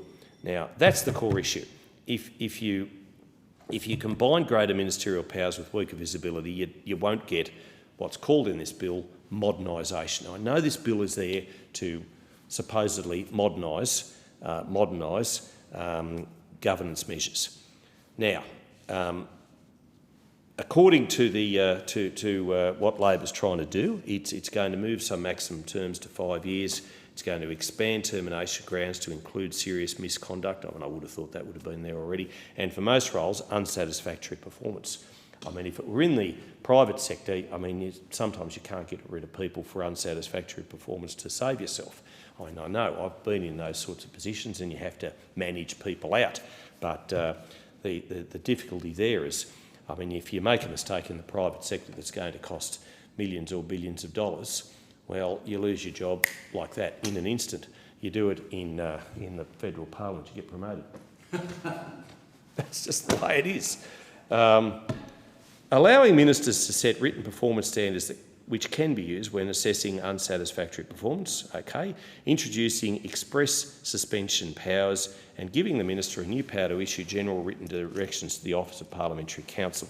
Look, I'm not against ministers just doing their job, if only they would, if only sometimes they could. I'm really not.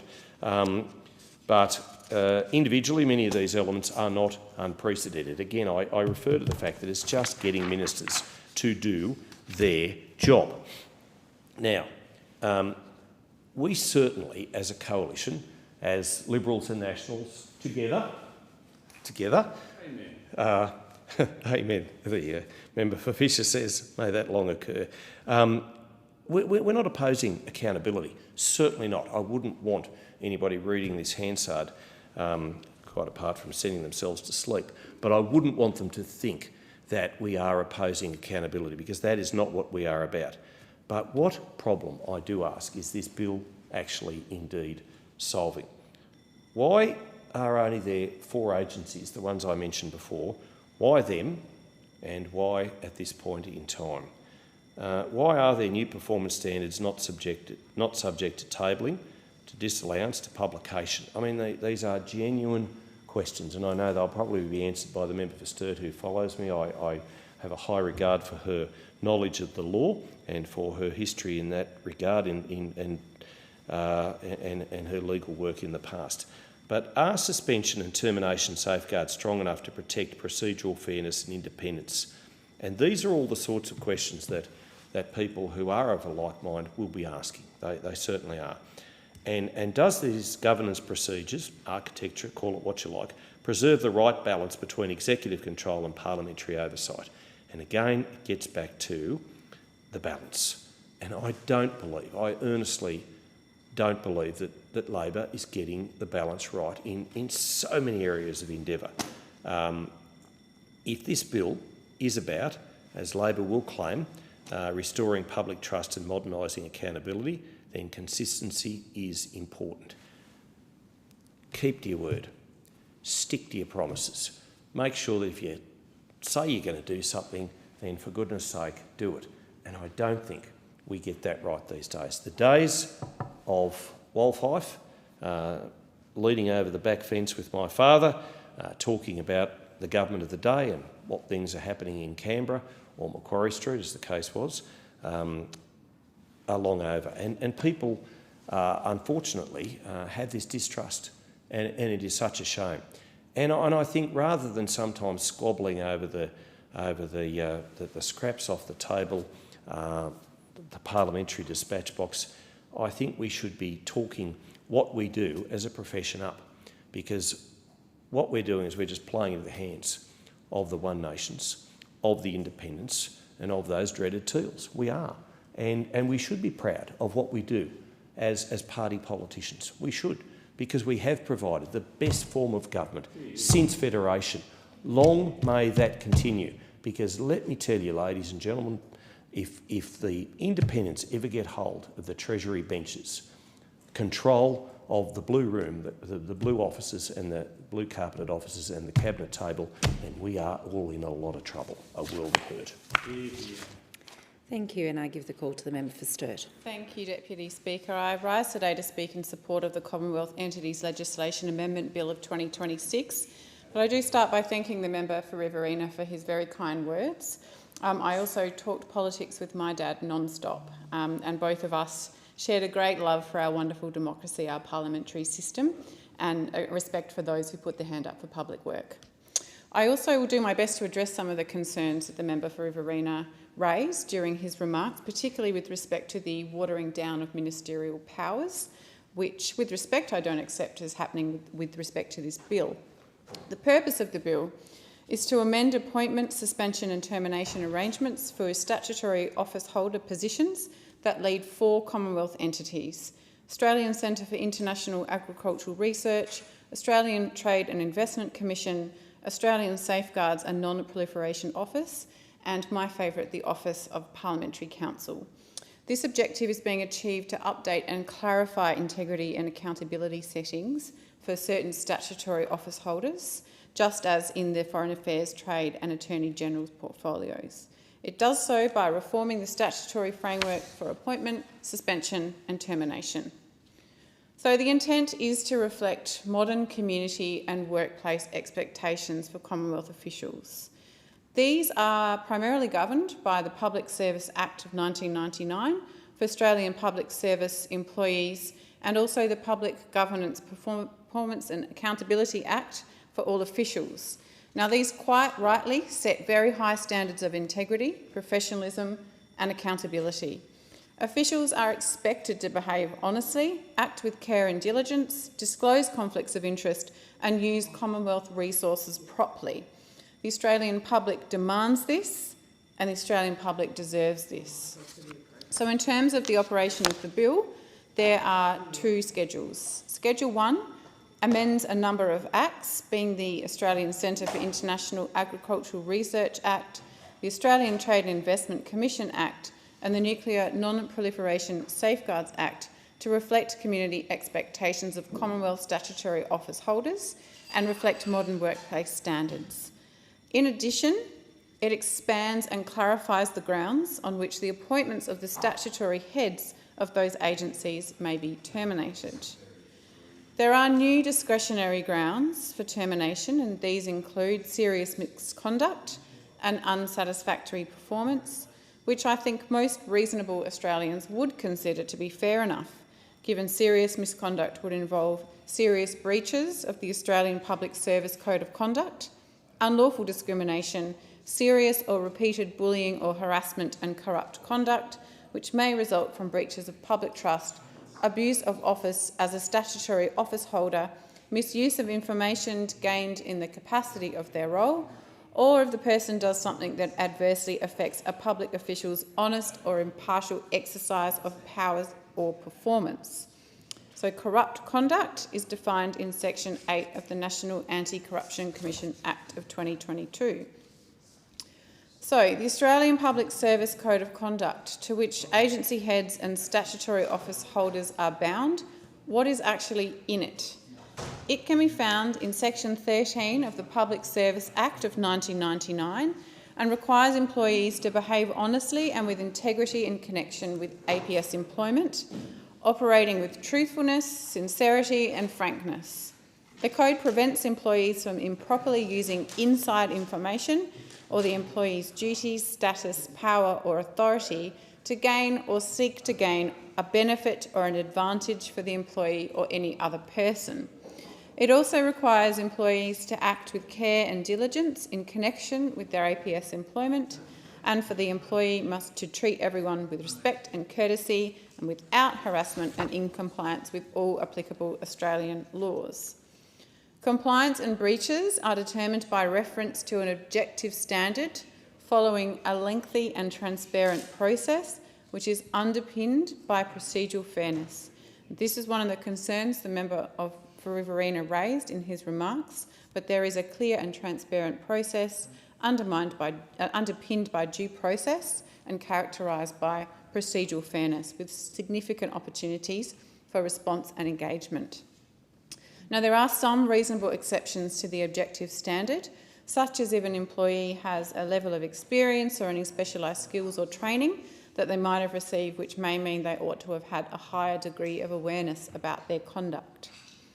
So, in addition to termination of a statutory office holder's role on this basis, the bill also will enable the Minister to suspend the appointments of the statutory heads of the agencies in question for a maximum period of 12 months. So this is not a watering down of the Minister's powers. It is putting power in the hands of the Minister. The initial period of suspension would be capped at 3 months, but it can be extended for more than 3 months and up to a total duration of 12 months in certain circumstances. So the Minister has the power for the first 3 months of suspension, and then may consult with the Prime Minister or Cabinet for any suspension with a total duration of longer than 3 months. This approach aligns with the expectation as set out in the Department of Prime Minister and Cabinet's Cabinet Handbook when seeking approval for acting arrangements for significant office holders. So this is a necessary power. It's not unchecked, but it's a necessary power in the hands of the Minister that is appropriately filtered by time requirements and by consultation requirements. The final element of Schedule 1 to the bill is that the new maximum term of appointment for the CEO of the Australian Centre for International Agricultural Research and other agencies would be 5 years, which is contemporary, is very similar to the length of time CEOs stay in listed entities in the private sector. So this is contemporary, and it's reduced by the current arrangements by only 2 years. Then we have Schedule 2. Now, this schedule will amend the Parliamentary Council Act of 1970 to insert new ministerial directions power. Again, this is not a watering down of ministerial power. This is a new ministerial power, and to ensure appointment provisions in the Office of Parliamentary Counsel Act reflect modern community standards and, again, expectations of Commonwealth statutory office holders. Now, the Office of Parliamentary Counsel is responsible for drafting and publishing the laws of the Commonwealth of Australia. This is significant. It also publishes legislation, maintains the Federal Register of Legislation, and provides training in relation to drafting and Commonwealth legislative processes. It's led by statutory office holders who are appointed by the Governor-General, to draft and publish Commonwealth laws. And these office holders consist of the first Parliamentary Council and the second Parliamentary Council, and these are roles that are established under the Parliamentary Council Act of 1970. Schedule 2 contains another new power for the Minister, not a watered-down power, a new power. This is in relation to giving written directions of a general nature to the Office of Parliamentary Counsel about the performance of its functions. And then, like Schedule 1, the new maximum term of appointment for the first Parliamentary Council and second Parliamentary Council is 5 years. Again, a contemporary approach which is very much reflective of the private sector and also other offices of similar function in the public sector. So, with respect to termination, the bill expands and clarifies the grounds on which the appointment of Office of Parliamentary Counsel statutory office holders may be terminated. These would remain mandatory, these grounds, in respect of bankruptcy-related issues, but the new list of discretionary grounds for termination comprise conviction of an entitlement offence, physical or mental incapacity, serious misconduct, unsatisfactory performance, absence from duty in certain circumstances, engaging in paid work outside official duties without the consent of the Minister, again another power of the Minister, and failing to disclose interests under the Public Governance, Performance and Accountability Act. So, like Schedule 1, serious misconduct pursuant to Schedule 2 includes serious breaches of the APS Code of Conduct, unlawful discrimination, serious or repeated bullying or harassment and corrupt conduct. These expanded provisions are entirely appropriate and they reflect community standards and expectations for statutory office holders who are carrying out the type of critical work that is performed by the Office of Parliamentary Counsel. From a human rights perspective, bills of this nature necessarily engage with human rights. In this case, the bill engages with the right to work and rights in work under Article 6 of the International Covenant on Economic, Social and Cultural Rights, and the right to a fair hearing pursuant to Article 14 of the International Covenant on Civil and Political Rights. With regards to the right to work, the new expanded grounds for termination being serious breaches of the Code of Conduct, bankruptcy, corrupt conduct, conviction of a serious indictable offence, mental or physical incapacity, serious misconduct, unsatisfactory performance, absence from duty in certain circumstances, and engaging in paid work outside official duties without the consent of the Minister, and failing to disclose interests in accordance with the PGPA Act are proportionate, necessary and reasonable. They are proportionate to the need to protect and promote integrity and public confidence in the work that statutory office holders are doing. They are also consistent with the termination provisions under other Commonwealth statutes governing statutory office holders. Reasonable Australians would expect that statutory office holders with management responsibilities would be removed from the workplace by terminating their employment where their behaviour created an unsafe working environment, for example through bullying or harassment, or where trust and confidence is irretrievably gone because of a failure to disclose a disclosable interest. Further, the Minister's powers, again I refer to the Minister's powers of suspension, for the statutory heads of the agencies in question also engages the right to work and rights in work. These are also proportionate, reasonable and necessary in order to promote the right to safe working conditions by staff and will operate to protect the health, safety and welfare of employees in those offices. The new powers are also consistent with suspension clauses in other Commonwealth statutes for statutory office holders.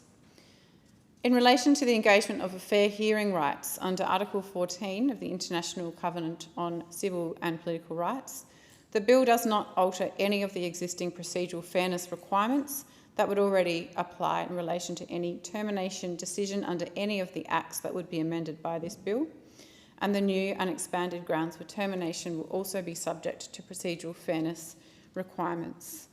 So I can confidently say that the member for Riverina's concerns about procedural fairness can be put to rest because there is a serious degree of procedural fairness and due process that is already afforded, and this legislation brings the system into line as already set out in other acts.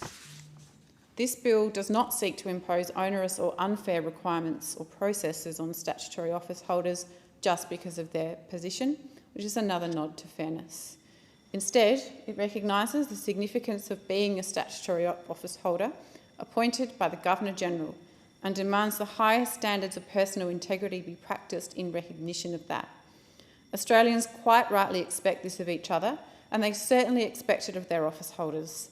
This bill brings the expectations for the relevant statutory office holders in line with other existing frameworks and with community expectations. And I commend the bill to the House. I thank the member for Sturt. The question is that this bill now be read a second time, and I call the member for Wentworth. Deputy Speaker, I welcome the opportunity to speak on this bill. This legislation, I believe, is perfectly unobjectionable. It brings the statutory office holders who lead 4 Commonwealth agencies into line with other government organisations by reducing their maximum term of appointment from 7 to 5 years and adding grounds for suspension or termination of office holders similar to what exists for other positions. But the question I really have for government is, in a time where inflation is high, where productivity is in the doldrums, where house prices mean that young people are struggling to get onto the housing market and achieve the same outcomes as their parents, when social cohesion is under pressure, when trust in government is at a low ebb, and when Australia's clean energy transition is happening more slowly than we would like, is this legislation really the best use of our parliamentary time? Is tweaking the employment contracts of 4 government-appointed officials really an issue that is on the top of the government's precious parliamentary agenda? I genuinely hope that this sort of bill would come in a big omnibus bill of uncontentious pieces of legislation that we could push through Parliament and focus on more important things. But in this case, it hasn't. And look, and I guess this is the question I really ask the government in relation to this. Where is the ambition? And how is it reflected in the legislative agenda? Every week, the government, we have a crossbench briefing by the government on legislation for the coming weeks. They cancelled it tonight because there was only one bill to bring forward, and it was a very minimal one. So again, we're going to sit 6 weeks within 9 weeks. Where is the legislative agenda that really justifies this? And there is important work to be done. For instance, the government has indicated, I think very rightly, that there's a significant deregulation agenda that is required. But in which case, where's that legislation? They have taken step forwards in terms of things like the Tell Us Once policy, but there is much, much, much more work to do. This is a sort of legislation I think people expect us to be dealing with in the Parliament. Or whistleblower protections. Those are long overdue. Or gambling reform. Or protections for LGBTQ plus students and teachers so that they can't be fired or expelled because of who they love, because of getting divorced or having a child out of wedlock. Or about forcing companies to allow you to opt out of social media algorithms. Or dealing with the CFMEU and the impact that has had on government procurement, on the $15 billion worth of expected impact in Victoria, of which probably $2 billion of which is federal money. So that really is the question here, that I respect this piece of legislation. I have no problems with it as a piece of legislation. But the country expects us to be doing much more on issues that matter to them. The government's legislative agenda is absolutely surprisingly light, given what are the challenges facing our country. And so that is really the question to the government. Is this the ambition that you should be approaching, given you have a supermajority in the House, you have 2 different and achievable pathways through the Senate? Surely that there is more that the government can do with its legislative agenda than this. Thank you. Thank the member. And the question is that the bill now be read a second time. I call the next speaker.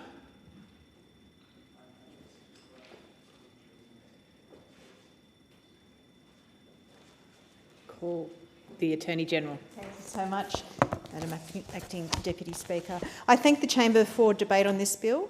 The Albanese government is committed to ensuring integrity, honesty and accountability in government. The community expects public officials, especially those who are the subject of statutory appointments at senior levels, to perform their duties with the highest integrity. The Commonwealth Entities Legislation Amendment Bill 2026 will ensure that where statutory office holders engage in behaviour that breaches the APS Code of Conduct, amounts to discrimination, bullying and harassment or corruption in their workplaces, they can be removed from office. The bill also ensures statutory office holders are held accountable for their performance, with unsatisfactory performance being appropriately addressed. These are standards expected of most working Australians. They should apply to statutory office holders too. The Albanese government remains committed to the principles of regulator independence, and the bill is sensitive to the independence of decision-making by statutory authorities. To this end, the amendments in this bill are not designed to fetter the independence or discretion of statutory office holders, but ensure they are accountable for their performance and conduct in the workplace. This bill will strengthen appointment safeguards for a range of statutory office holders, and the government will continue its focus on returning integrity, honesty and accountability to government, ensuring we better reflect community expectations. Through these ongoing efforts, the government will continue to ensure the Commonwealth is the model employer we expect other employers to be. I commend the bill to the Chamber. Thank the Attorney-General. The question is that the bill now be read a second time. All those in favour say aye. Aye. All those against say no. I think the ayes have it. I call the clerk. Second reading, a bill for an act to amend the law relating to the Australian Centre for International Agricultural Research, the Australian Safeguards Office, the Australian Trade and Investment Commission and the Office of Parliamentary Counsel, and for related purposes.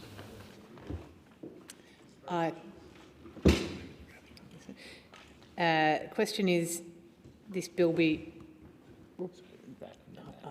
If no member wishes to consider the bill in detail, I will put the question immediately. The question is, this bill be reported to the House without amendment. All those in favour say aye. Aye. All those against say no. I think the ayes have it. Clerk. Government business, next order of the day, Appropriation Bill number 3, 2025-2026, resumption of debate on the second reading. I call the assistant minister.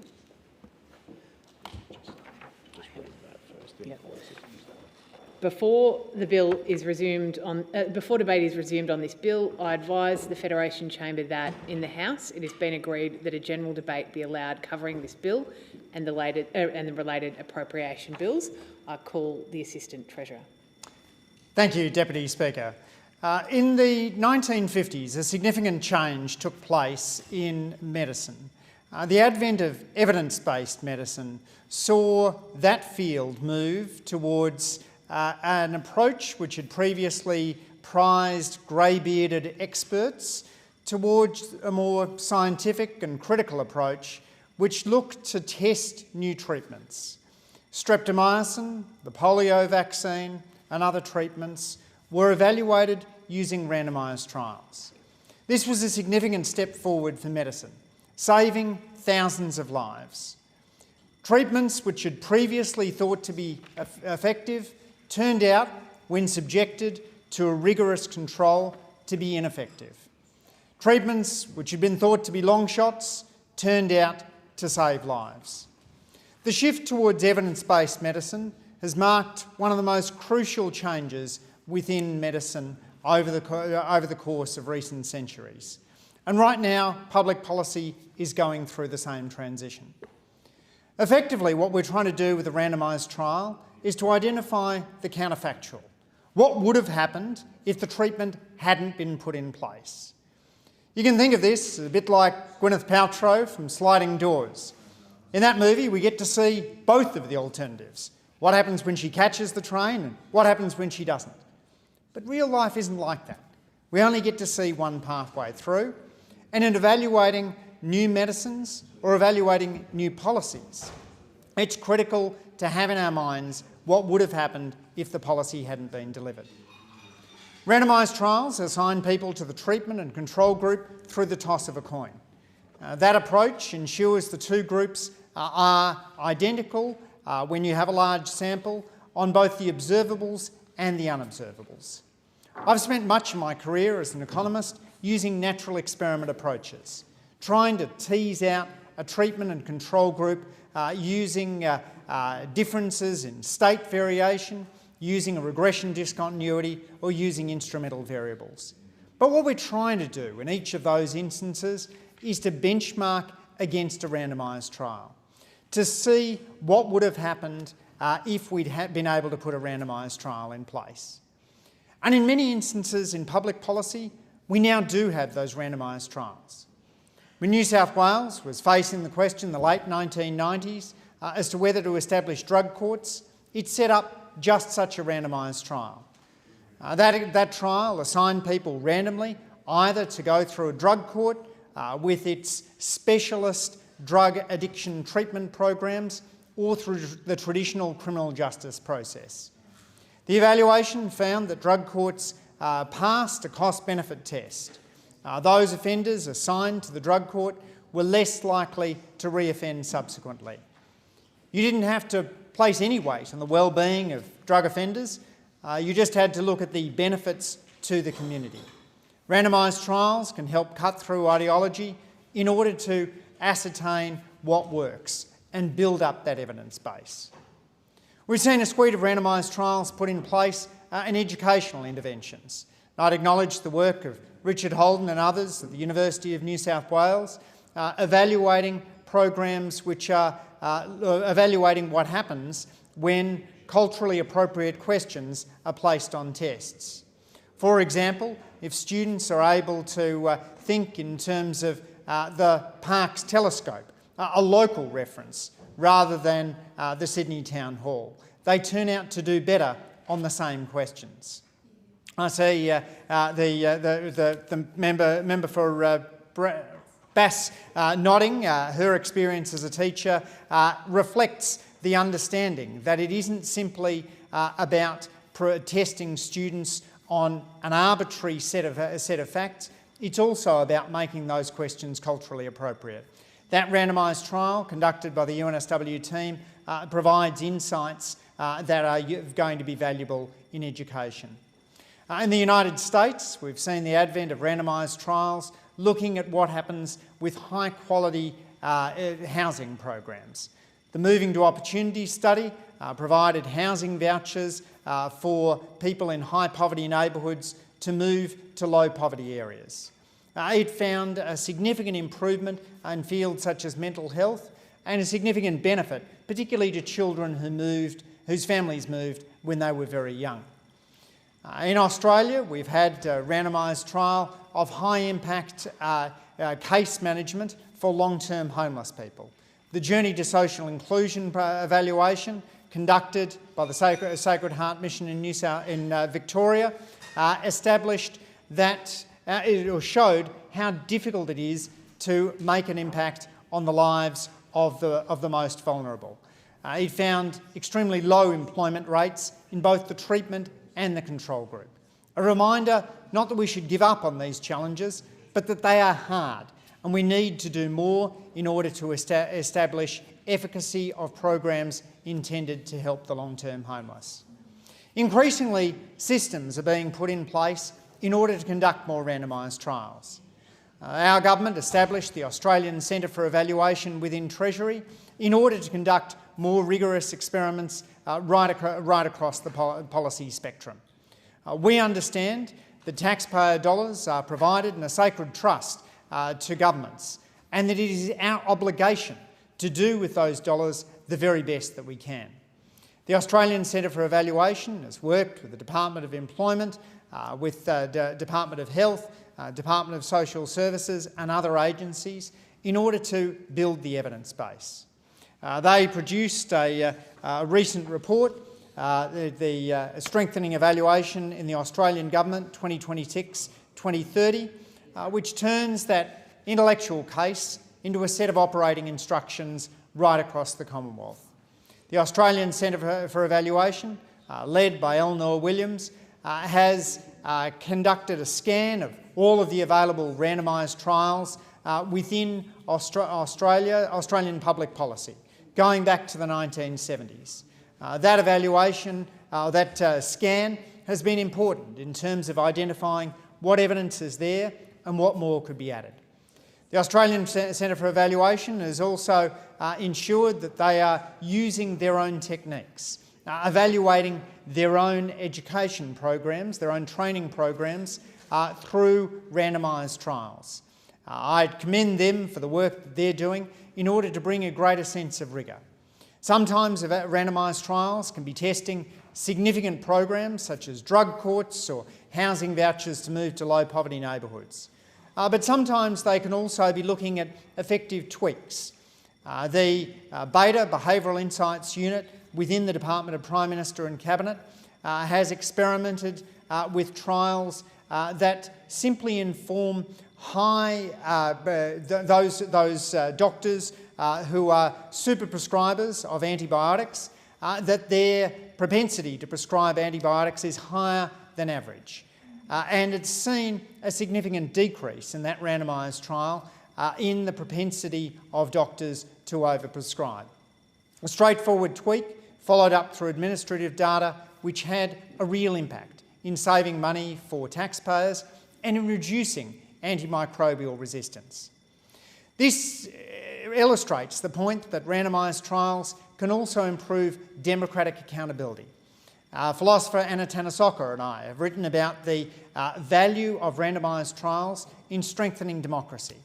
At a time when democracy is under strain from populist forces around the world, it is important that governments are able to show to taxpayers that we are using the very best available evidence. One way in which we're able to do that through randomised trials is by showing how cleanly we are comparing the treatment and control groups. Randomised trials are an important way of systematising evidence. At a time when there has been a reproducibility crisis within a whole lot of fields of social science, it's absolutely vital that we are able to show clearly how the evidence is being built. I'd acknowledge in the chamber the member for Banks, Zee Soon, who has spent considerable professional time before he entered Parliament working on randomised trials and other forms of rigorous evaluation. He brings to this place a rigour of thought which is reflected in the work the Australian Centre for Evaluation is doing. I'd acknowledge too the leadership that the Australian Centre for Evaluation has played through the OECD. They helped the OECD convene a workshop last year on randomised trials and other rigorous evaluations, which led to a recent policy paper, Unleashing the Policy Potential of Rigorous Impact Evaluation and Randomised Trials. Bringing together the expertise of people like David Halpin from the UK has been critical in order to build the rigour and the international evidence sharing. The Wellcome Trust, the European Social and Economic Research Council and other funding bodies are now supporting work in order to build more rigorous evidence and also to distill the evidence that exists. In the UK, the What Works network of centres, such as the Education Endowment Foundation, ensures that policymakers have at their fingertips the best available evidence. The Education Endowment Foundation has conducted more than 200 randomised trials and about half of all pupils in British schools have been part of a randomised trial conducted by the Education Endowment Foundation. That rigour is not only helping education policymakers, it's also helping principals and teachers themselves, who are able to turn to the Education Endowment Foundation site and see presented in very straightforward terms what works, what doesn't, how big the impacts are in months of learning and how much the program costs, and so make a very scientific comparison in terms of what's available. I'd also commend the Paul Ramsay Foundation, whose experimental grants round funded to the tune of $2.1 million, 7 different randomised trials which were aiming to test what works in social policy at a modest cost. This is an example, as the Arnold Foundation in the UK and John Barron and others have shown, of the power of low-cost evaluations.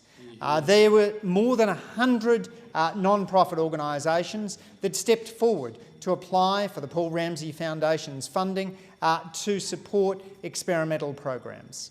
They recognise the value of having rigorous evidence in order to support policy programs. We should hold fast to our passion for tackling big policy challenges, but we should hold lightly to any particular solution. We should be willing to acknowledge, just as those researchers who are trying to find a cure for cancer do, that programs that look good in the lab may not work in the field. And we should be open to moving on to other solutions.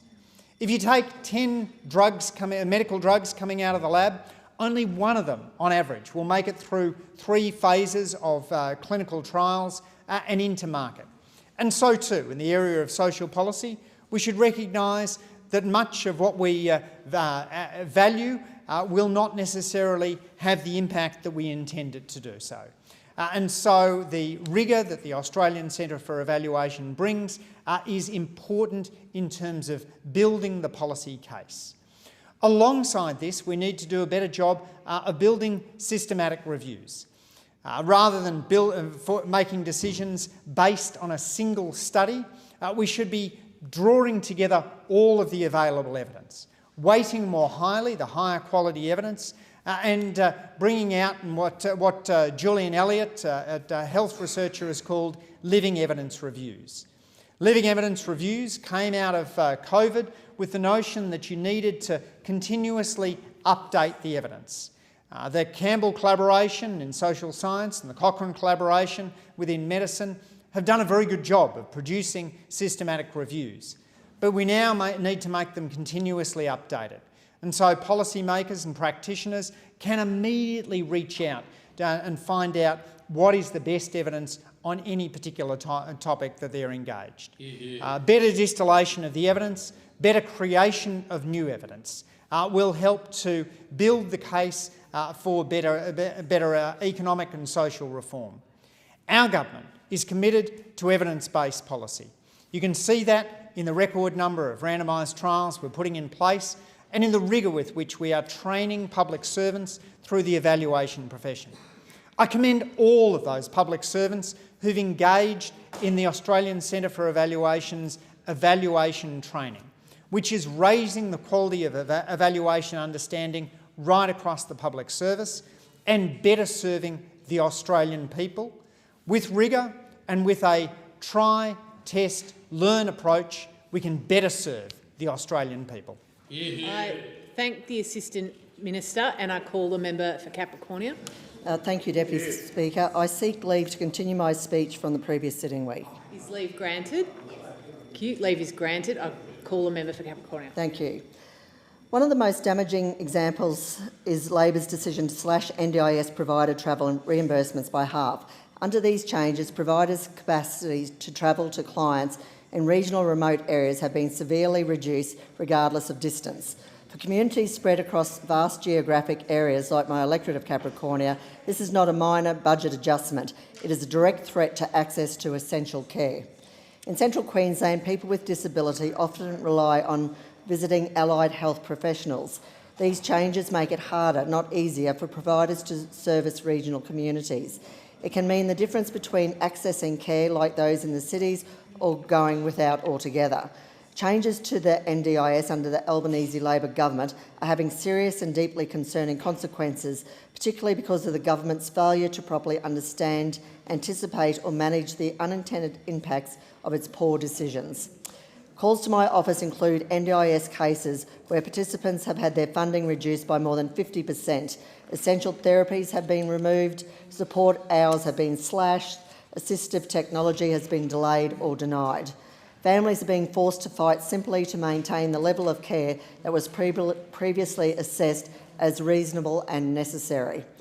Bureaucrats in Canberra are redefining eligibility and supports, while participants on the ground are left scrambling to appeal decisions that directly affect their health, safety and quality of life.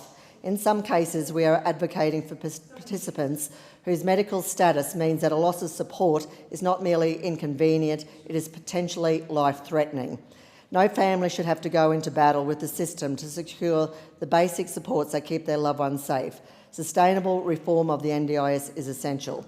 The Coalition has always supported measures to ensure the long-term viability of the scheme.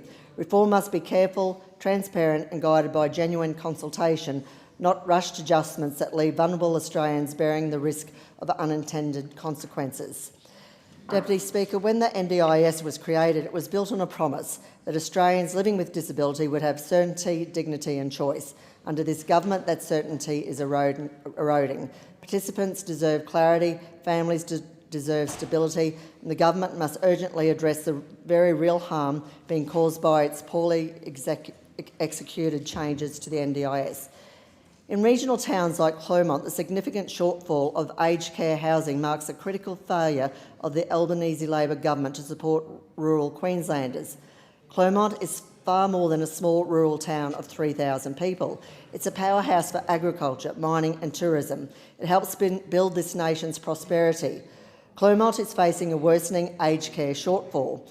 While the Queensland Health-run Montclair facility provides high care beds, the closure of intermediate and low care residential options, including the former Clermont nursing home, has created a systematic gap in the provision of aged care services. Seniors who have worked their entire lives in this community are now being forced to move away from family, friends and support networks simply because appropriate facilities do not exist locally. Community projections indicate the region will require more than 180 additional aged care places by 2030 to meet demand.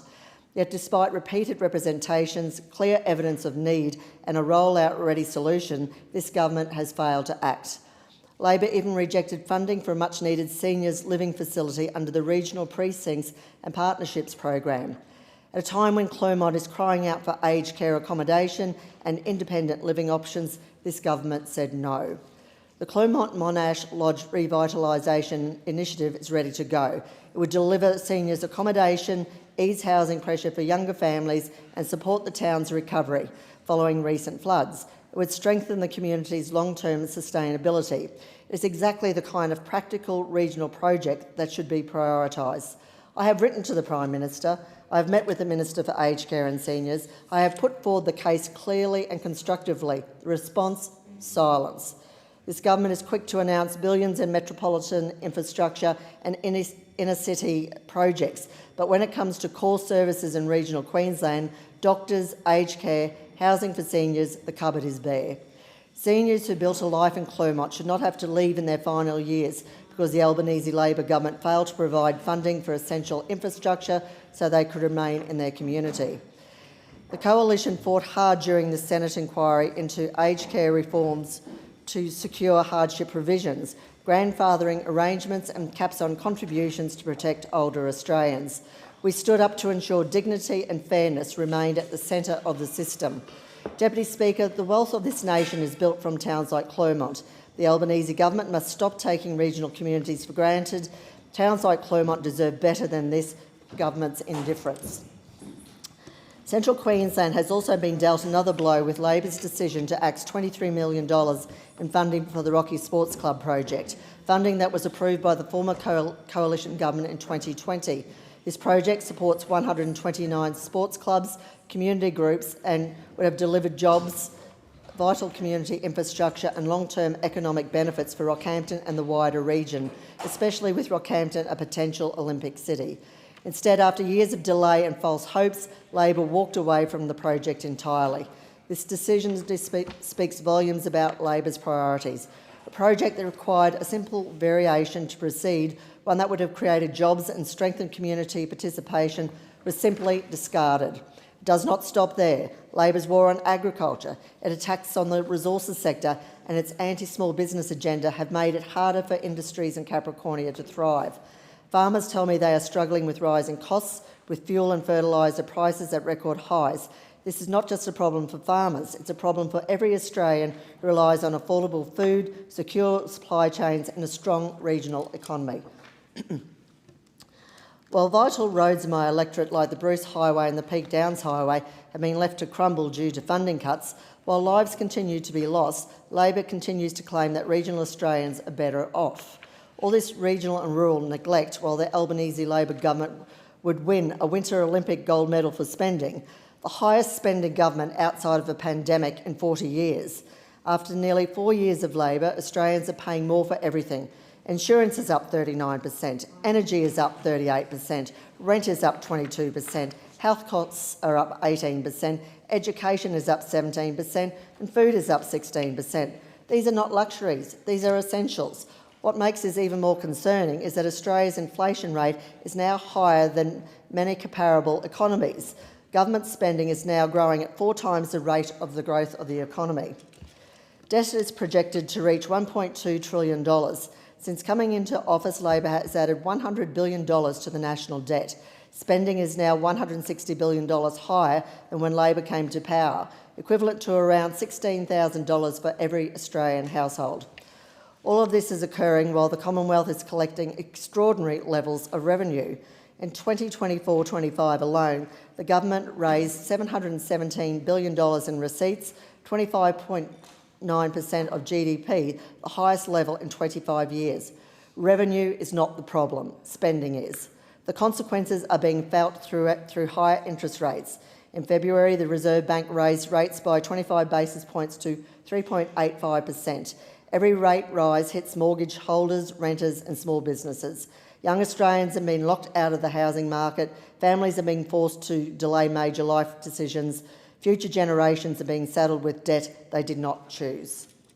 Deputy Speaker, these appropriation bills may be technical in nature, but they reflect a deeper and more troubling pattern. A government that believes more spending is always the answer, regardless of the economic or regional consequences. The opposition will not oppose these bills, but we will continue to hold the government to account. Australians deserve fiscal responsibility, measured budgeting and leadership that understands the proper fiscal management focused on the most important priorities is not optional in an inflationary environment, it is essential. When Labor spends, Australians pay. Deputy Speaker, it is time for leadership that puts Australians first. Thank you. And I thank the member for Capricornia. The question before the Federation Chamber is that this bill be now read a second time, and I give the call to the member for Forward. Thank you, Deputy Speaker. While I feel an affinity for the member for Capricornia, myself coming from the country originally, I'm a Broken Hill boy where I also spent many years, yes, as the member representing the great city of Broken Hill is here as well.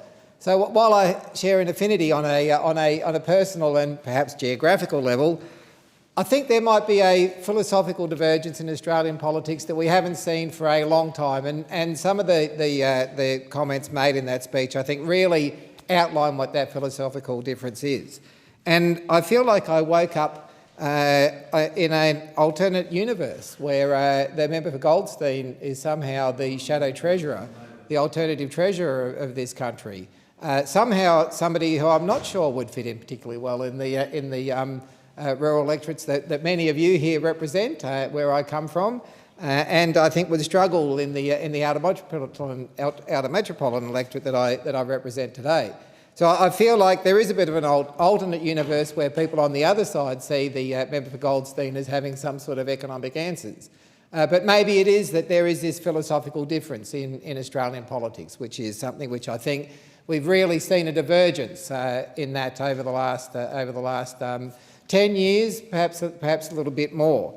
That now I think with the member for Goldstein we have one of the most radical, if not the most radical, assistant treasurers when it comes to their personal philosophy. And I sort of understand that philosophy, and I do want to use this speech to talk a little bit about that, because you know where the government spends its money is the best indication of what the government's values actually are. And so I think that's why this is a good opportunity to talk about values and talk about philosophy and talk about the sort of values that I did learn growing up in Broken Hill, where you look after your community, where you look after your mate, and where you work hard and you expect a return on that work. But where actually in Broken Hill you always got to remember that you are fighting as a community and you're fighting for the person next to you, and that you don't want to leave that community behind. The sort of philosophy that I think they would they would find the sort of philosophy that the member for Goldstein professed, the shadow treasurer, to profess to be a very sterile ideology.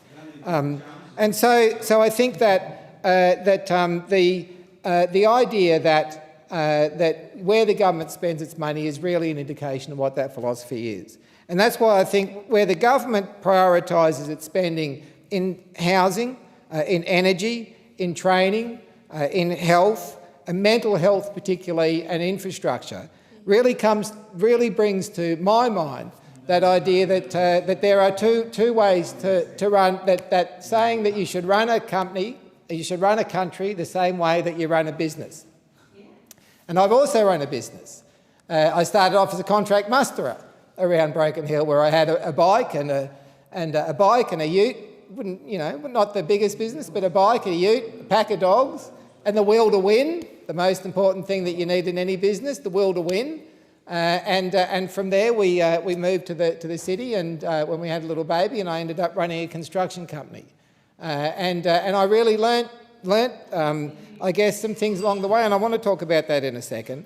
But one thing I learned is that there are two ways to run a business. One is that you can strip the profits out, you can run the business into the ground, you can put off the investment, you can put off the maintenance, or you can invest in your plant and your people. And the way that the Liberal Party and the National Party used to run their political philosophy was that they used to invest in the plant and used to invest in their people. And that is where I think that we are seeing a divergence now. That the member for Goldstein, the Shadow Treasurer, has this fundamental philosophy about which I'll get into in a second then, which I do understand it, I do get it. But ultimately that philosophy is about neglecting to invest in your plant, in your people, in your housing, in your energy, in your training, in your infrastructure, in your health system, in the mental health of your people. And that's why this next election is going to really be about that I think the biggest difference in philosophical approaches. And so why I say I went from contract mustering to running a construction company, there was something that happened in between there. And this is where I get where the member for Goldstein, and which I'd imagine that the National Party would probably not really sign up to, being the agrarian socialist that many of you I think still are. I don't think you sign up to his economic philosophy. But so there was a bit there between contract mustering and between running a construction company where I really did get to, I think, hone my own political philosophy. And that is that we went when we had a baby. My partner wasn't going to live out there in the outback of New South Wales, and so we moved to Tenterfield, where I worked in a service station. And my partner gave me a book, and flipping burgers and serving petrol. In my early 30s there, and my partner gave me a book on something like $0 to $5 million in 5 years, and I thought, geez, this book's a heap of rubbish. It's one of these get-rich-quick books. And by the time I read it, I was hooked, because it wasn't about getting rich. It was about this philosophy of taking this sort of personal responsibility for your own decisions, realising that the choices that you make have consequences, and that if you change the way you look at the world, you can change your environment, and you can take that sort of responsibility. And it really did fill me with that, I guess, a slightly different, I would say that it rounded out a political philosophy which I developed through the Labor Party, which is a bit more about that sort of collective action, that governments can solve all the problems. And that, and sometimes that's right, sometimes that's not right. And so I think that, anyway, that book began a journey for me where I ended up reading about 160 or so of those business books, and I wanted to run my own business. And fundamentally what I wanted to do with running that own business was helping businesses teach their workers, that sort of financial responsibility, and teach some of those things that I had learned.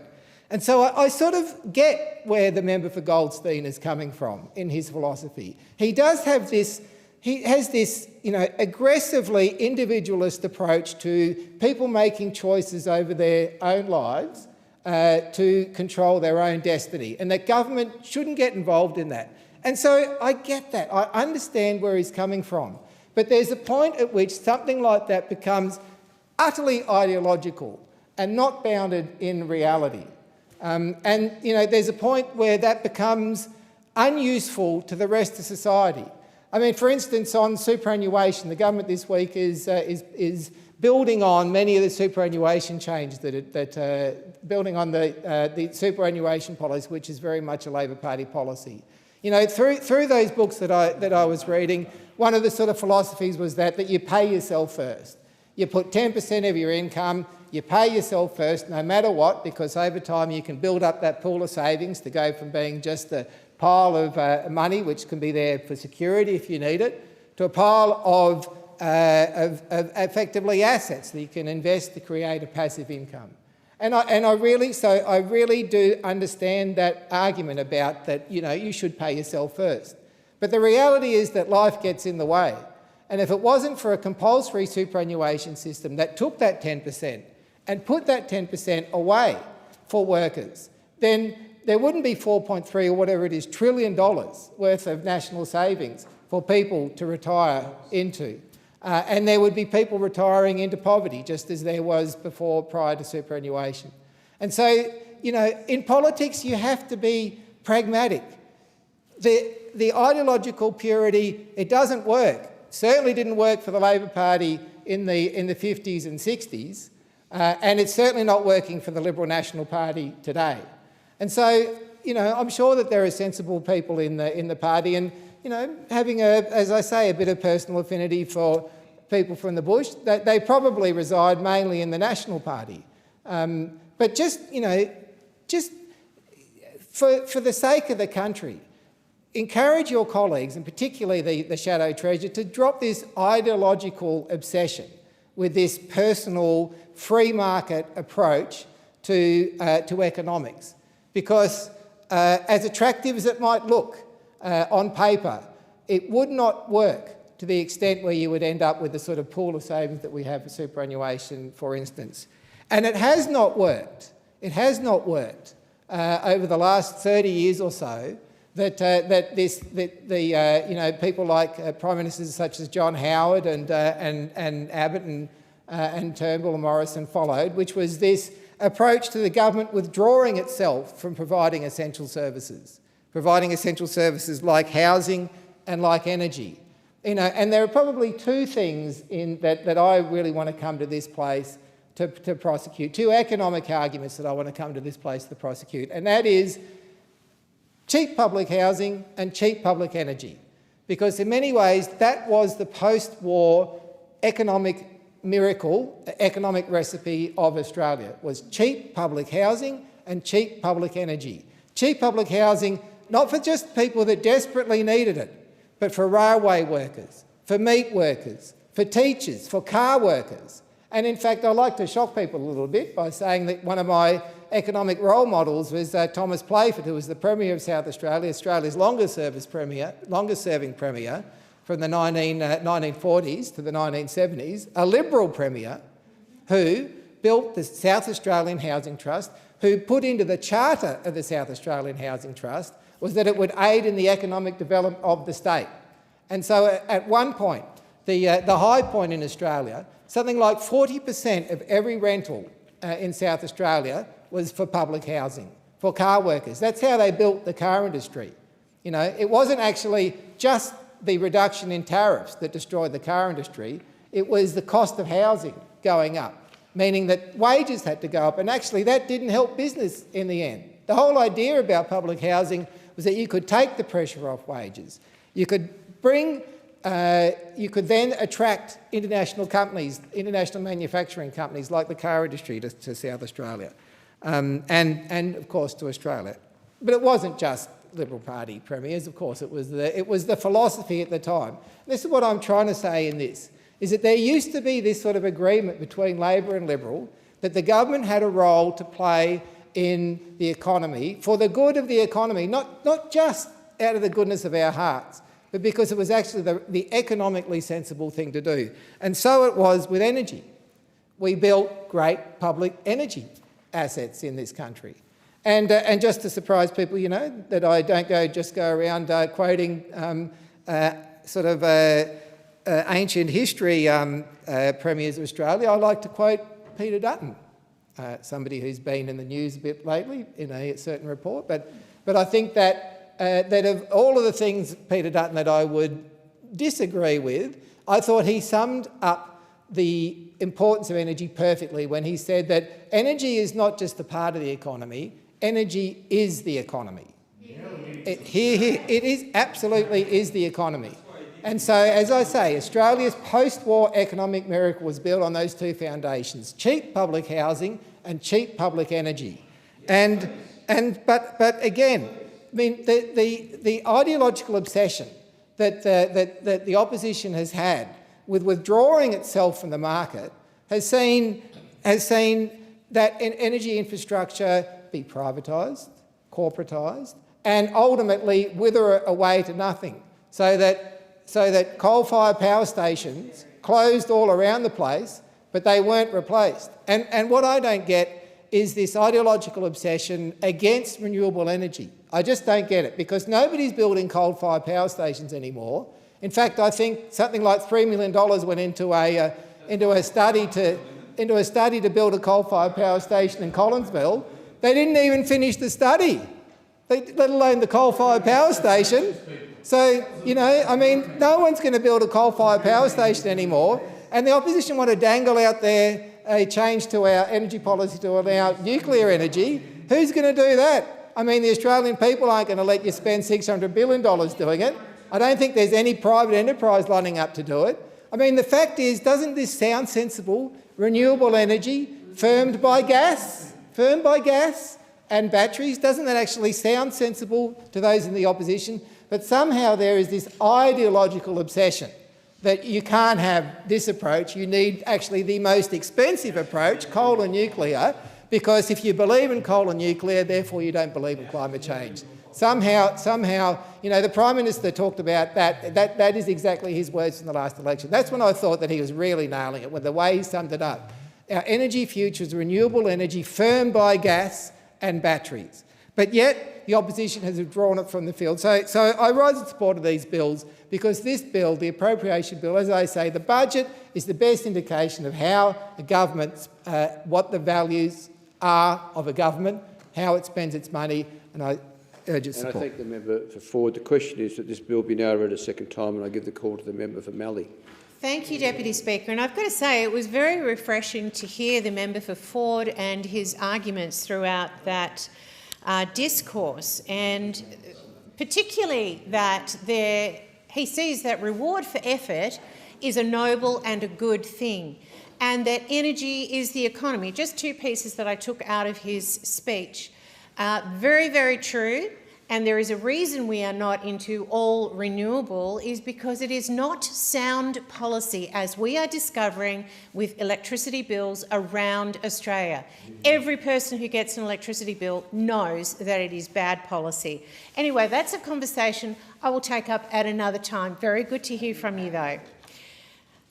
I want to speak, Deputy Speaker, about when Labor spends, we pay. The biggest collapse in living standards in the developed world. These are titles or statements, if you like, that no Australian is proud of right now. It comes because Labor has an addiction to spending, which is driving up the cost of living. We have a $1.2 trillion debt bomb that future generations, our children, our grandchildren, will be paying for into who knows how long it will take to come down. Certainly a lot longer if Labor stay in power. Australians are paying more for their mortgages. They're paying more, as we've already discussed, in their power bills, in their groceries. Every time you go through the checkout, every Australian knows this is so expensive. You can almost see it on people's faces. Let alone rents, which just seem to rise at 10% levels on a very regular, periodic basis. Australians will pay the price tomorrow as Labor locks in decades of deficits and intergenerational debt. The Reserve Bank of Australia forecasts the worst medium-term economic growth ever.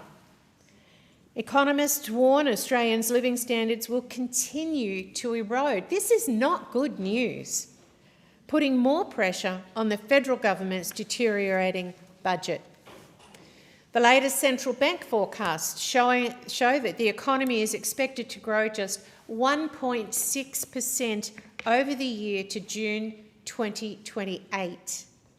Mortgages are up by an average of $1,800 a month after 14 rate rises since Labor came to office. Mortgage holders have paid at least $23,000 in interest increase on their interest on mortgages since Labor came to office. Households are paying 16% more for food, 18% more for health, 22% more for rents, 39% more for insurance, and nearly 40% more for electricity. So much for $275 savings. Households have burnt through all the fat they may have had in their budgets. It has been taken up by rate rises and rising cost of living. This is tellingly obvious at the supermarket checkout. Families are making hard decisions about how to keep their budgets sustainable, cutting back on anything extra for kids. Music lessons, sport, and other extracurricular activities.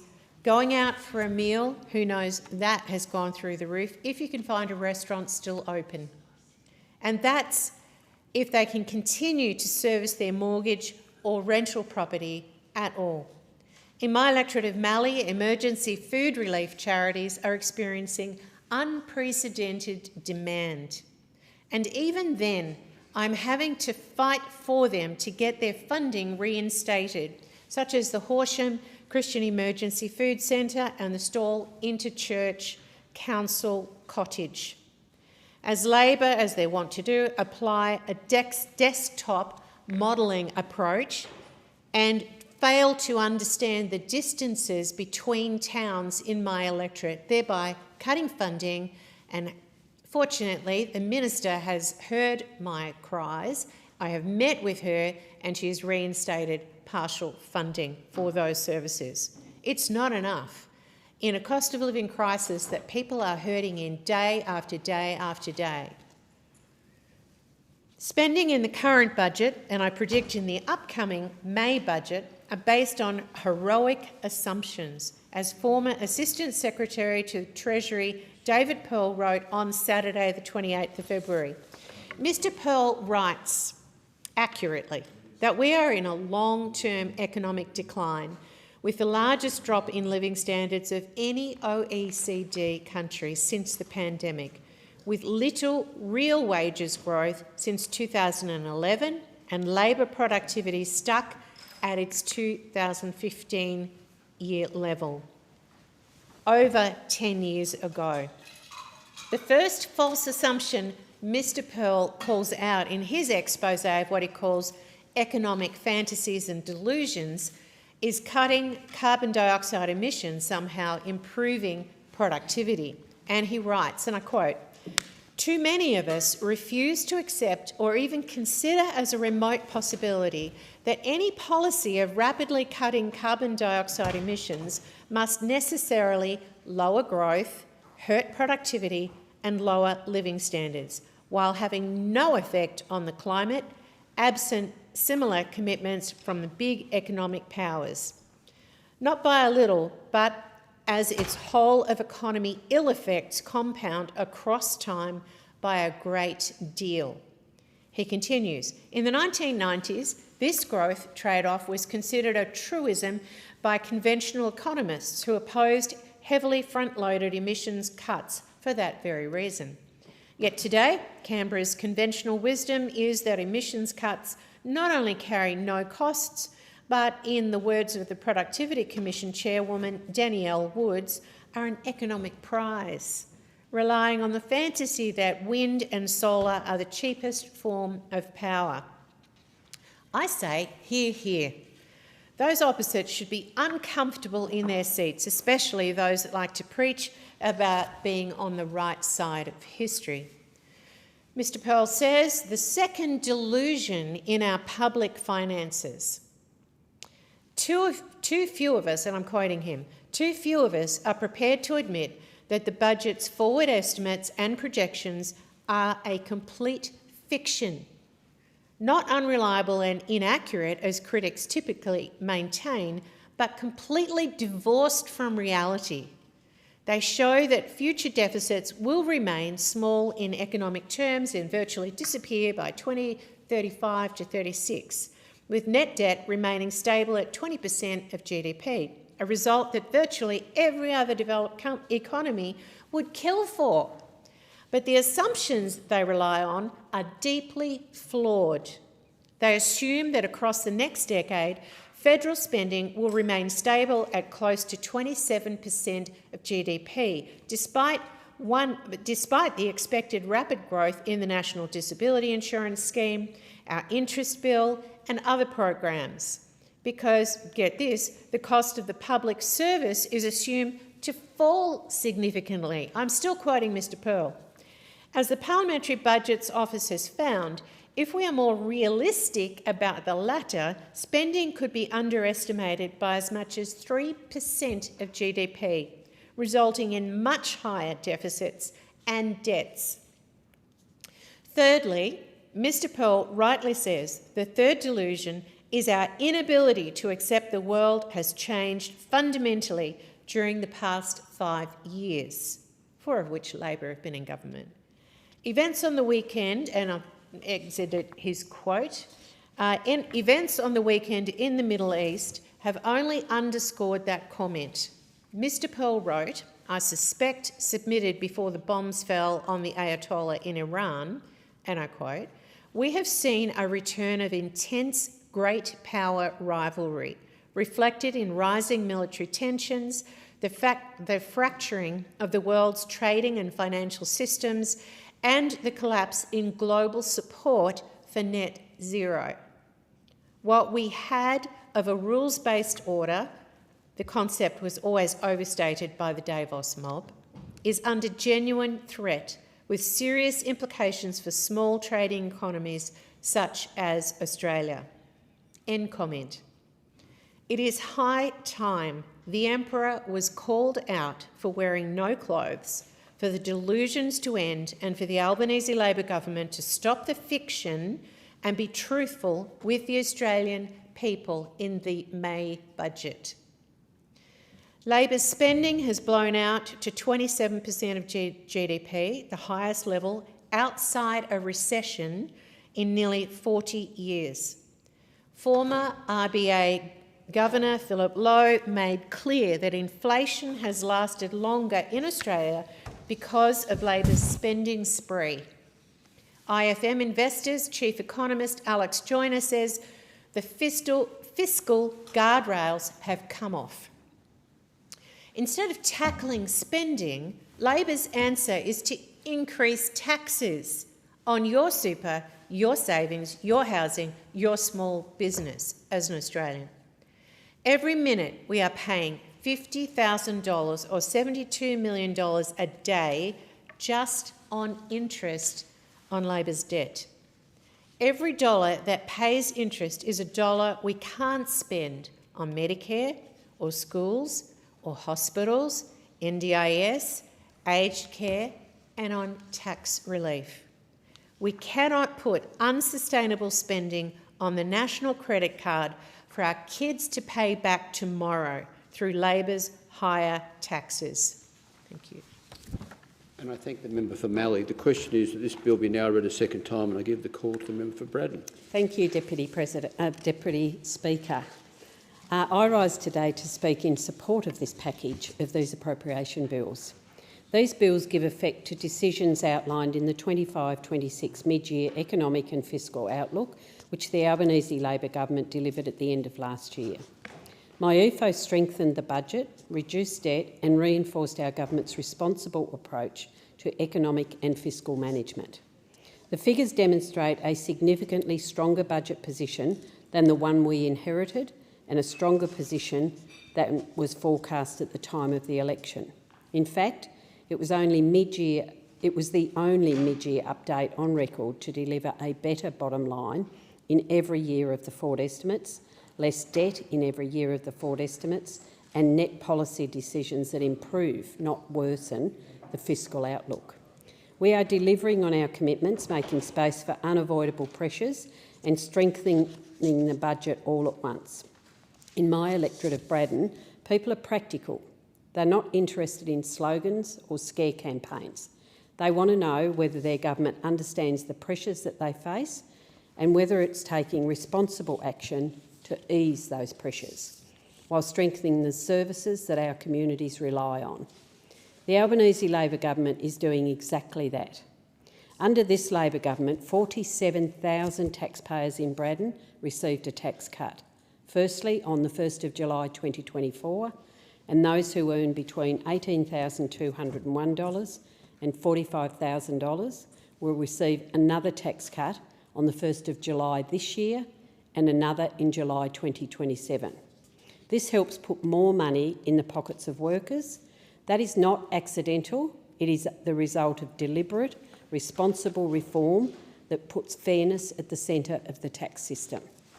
Unlike those opposite who prioritise tax arrangements that overwhelmingly benefit the top end of town, Labor's approach delivers relief to low and middle income earners, the people who spend their money locally and keep regional economies like the electorate of Braddon moving. And we did this while improving the budget position and reducing debt, proving that you can provide cost of living relief without recklessness. For younger Australians and working families in Braddon, student debt has been another significant pressure, and around 7,866 people in Braddon have a HECS debt. For years, they watched their debt grow faster than they could repay it. Our government acted where others have failed to act.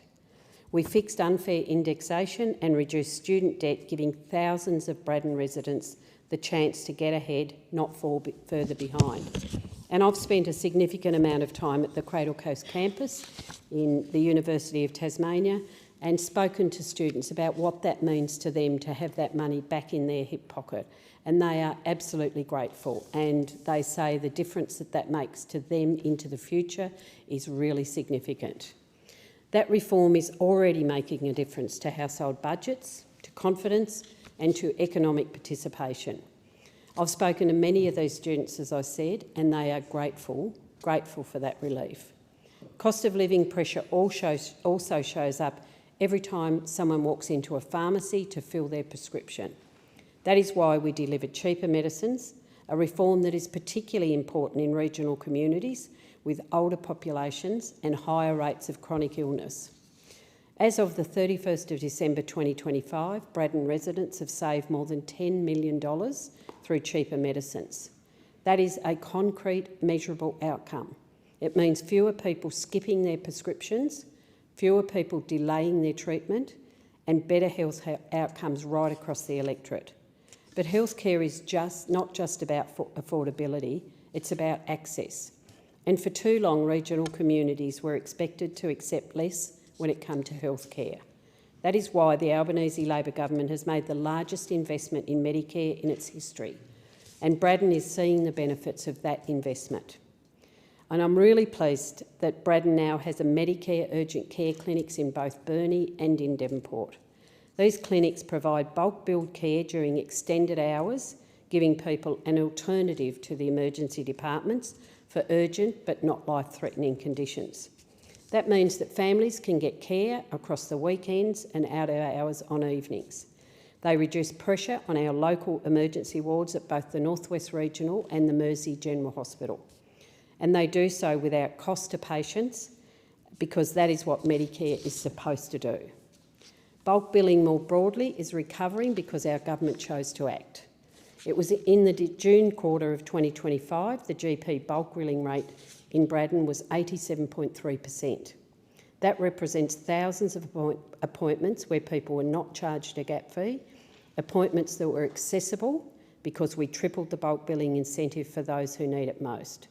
Patients only needed their Medicare card, not their credit card.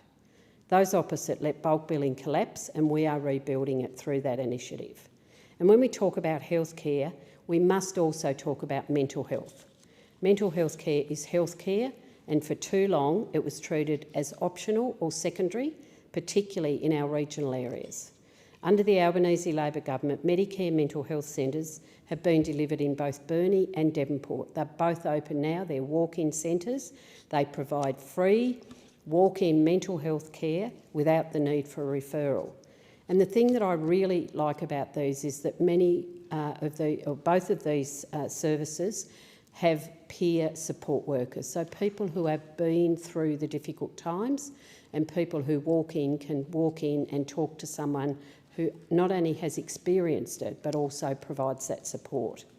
They're there for people in crisis, for those who are struggling with anxiety or depression, and for those who need support before a situation escalates. They are reducing barriers to care, but they're also saving lives, which is really important.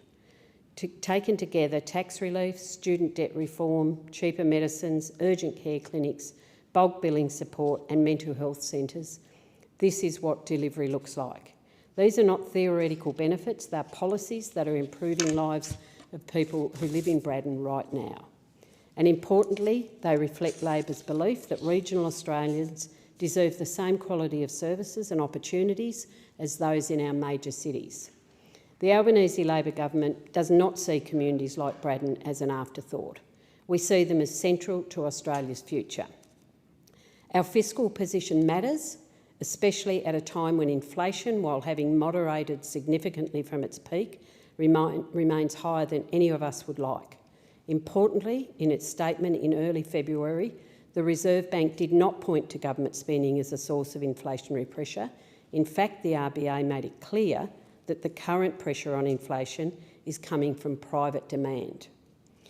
In the statement on monetary policy, the RBA upgraded its near-term GDP outlook and explicitly attributed this to stronger private demand. They stated, and I quote, "The near-term upward revision is driven by private demand and that the contribution of public demand to year-ended GDP growth has continued to ease in recent quarters as expected." The data bears this out. In the year to September, annual private demand growth increased more than fivefold. Over the same period, annual public demand growth was less than a third of what it had been the year before. When we came to office, inflation was 6.1% and rising rapidly. It is now significantly lower. Underlying inflation was almost 5% and it too has eased considerably. But we recognise very clearly that people are still under pressure. That is why we're continuing to roll out responsible, targeted cost of living support, tax cuts for every taxpayer, relief from student debt, cheaper medicines and more bulk billing right across the country. Things like Medicare urgent care clinics, Medicare mental health centres, opportunities for people to get help when they need it most and not have to pay for it. We on this side care about our communities, we care about our regional communities, communities right across the country like the electorate that I represent, the electorate of Braddon. I thank the member for Braddon. Thank you. The question is that this bill be now read a second time, and I give the call to the member for Parkes. Deputy Speaker, today we're here in this place once again to talk about adding yet more money to a budget that is already weighing our nation down like a lead anchor. This isn't $20 in a jar to put towards a bit of home maintenance. This is $12.7 billion that our nation can ill afford. This money is to fund the Albanese Labor government's last budget, a budget Australians rely on to be fiscally responsible, a budget Australians rely on to be carefully crafted to make the most of their hard-earned dollars. It's a budget that must take every cent into account. Deputy Speaker, this is not a matter of objecting to the specific policies and programs that will be funded under this extra money. This is an objection to the carefree, last-minute, devil-may-care attitude to spending Australians' money that is the real problem here. The Coalition has taken the Labor government to task over this recently, with the Reserve Bank of Australia increasing interest rates to 3.85% to deal with the rising tide of inflation. That rise will knock some first homeowners out of the running for their first home. It will add to the financial pressure so many Australian families are already feeling when they look at their rising power bills, their rising food bills, their water bills, and all the many other expenses that are starting to pile up. And what was Labor's response? It's not our fault. The Reserve Bank Governor begs to differ. She confirmed government spending had contributed to the latest interest rate hike. A truth that is cold comfort to a young couple in Broken Hill or Narrabri or Parkes who can no longer afford to buy their first home. We are already looking at the highest spending government in 40 years outside of the pandemic. Thanks to this Albanese Labor government, Australia will soon hit $1 trillion in debt, with $100 billion added since they come to government. We are looking at an interest amount on that debt of $50,000 a minute. That's the equivalent of a possible house deposit in regional Australia going up in smoke every single minute. This is spending at a level most Australians simply can't comprehend. Deputy Speaker, this $12.7 billion, what it couldn't do in regional Australia. It could change lives in the electorate of Parkes, where parents remain on the waiting list for childcare. Older Australians can't access aged care, and our under-resourced police stations struggling to deal with the rise of crime. What could $12.7 billion do in communities still waiting for progress on the inland rail? What could $12.7 billion do to Narrabri, who lost $7.5 million when the inland port was shelved as soon as those on that side of the House formed government? What could it do in Dubbo, that has been knocked back $20.6 million to fix damaged roads?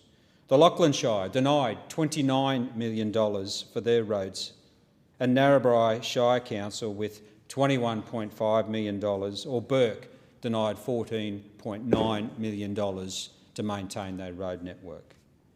The hits just keep on coming for the electorate of Parkes and for regional Australia. And here we are again with the Labor government holding out their hand for more of your money. Where is the promise of caring for Australians, for making things cheaper, and as promised in the last two elections, to leave no Australians behind? My office has dealt consistently with troubled carers, parents and people with disabilities who no longer can receive that at-home visit that's needed from carers because this government has cut funding for travel for our most vulnerable people.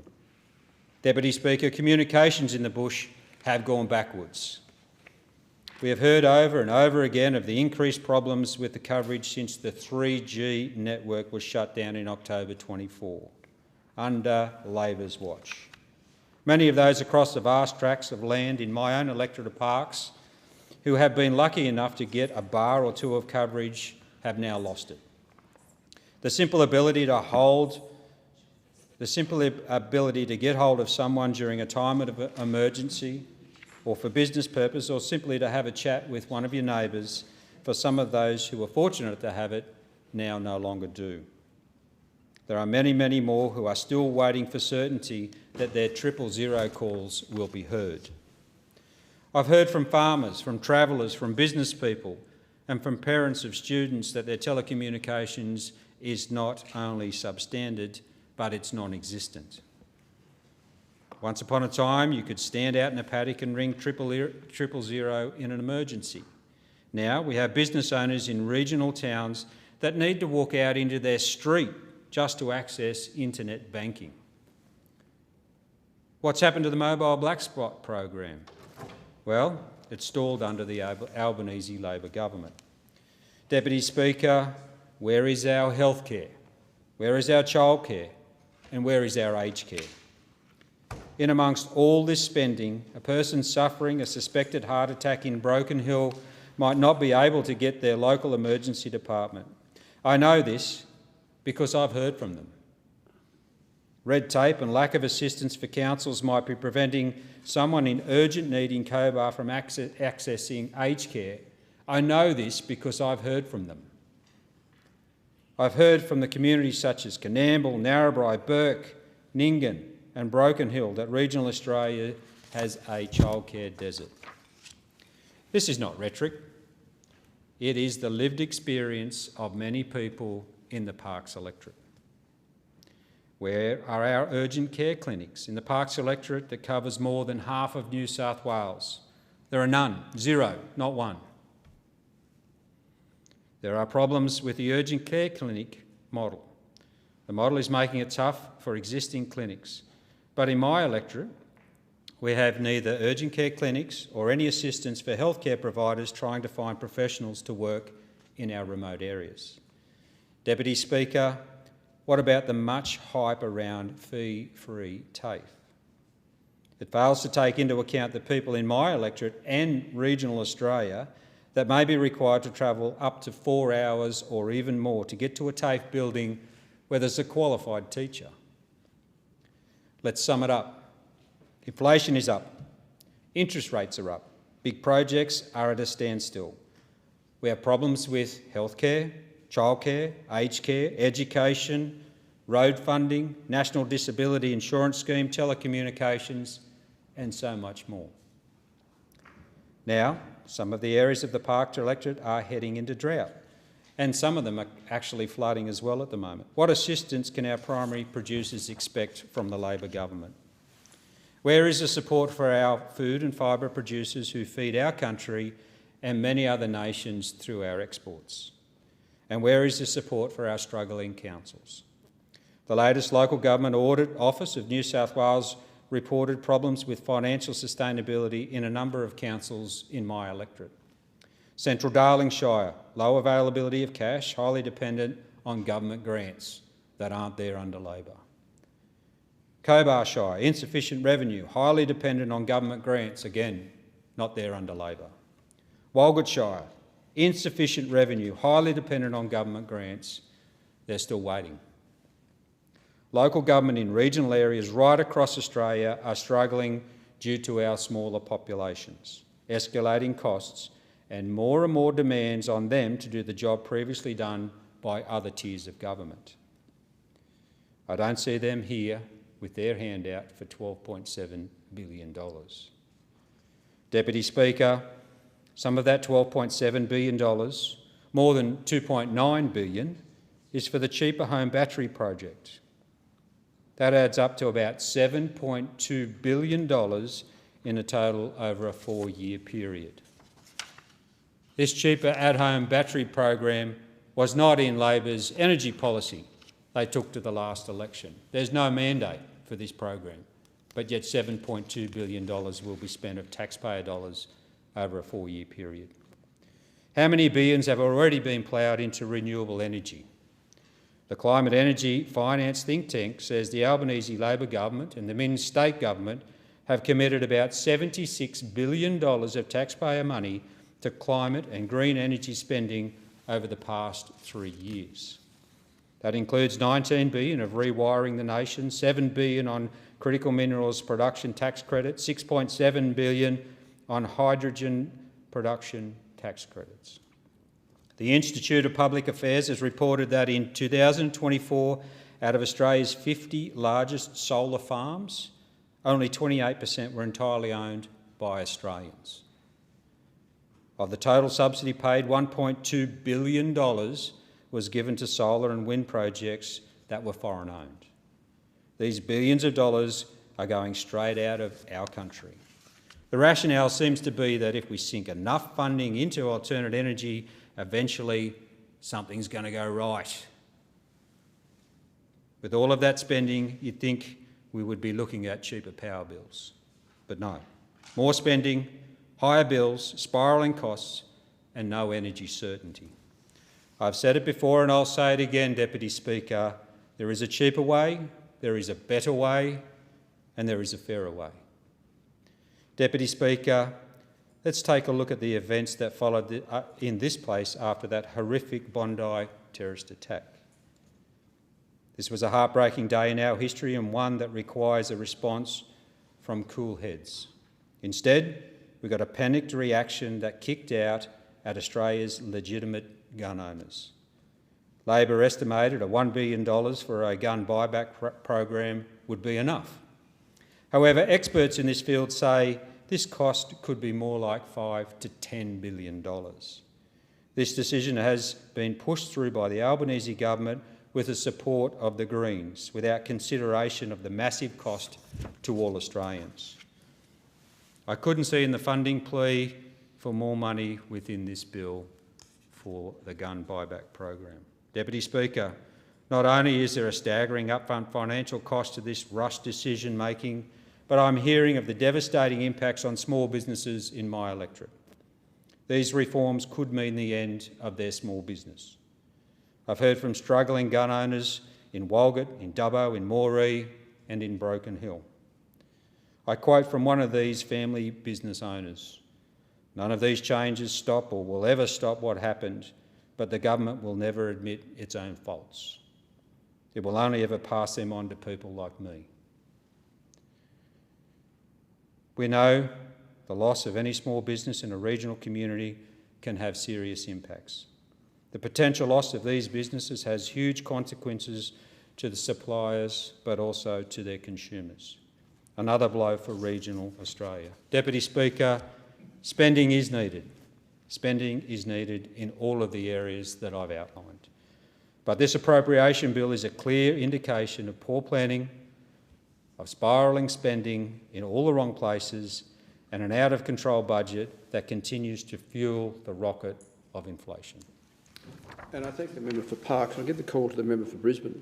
I move that the debate be adjourned and resumption of the debate be made an order of the day for the next sitting. I thank the member for Brisbane. The question now before the Federation Chamber is that debate be adjourned and the resumption of debate be made an order of the day for the next sitting. All those of that opinion say aye. Against say no. I think the ayes have it. I give the call to the member for Brisbane. I move that the Federation Chamber do now adjourn. Is the motion seconded? I second the motion. And I thank the member for O'Connor. The question is that the motion be agreed to. All those of that opinion say aye. Against say no. I think the ayes have it. The Federation Chamber stands adjourned until 9:30 a.m. tomorrow, Wednesday, the 4th of March.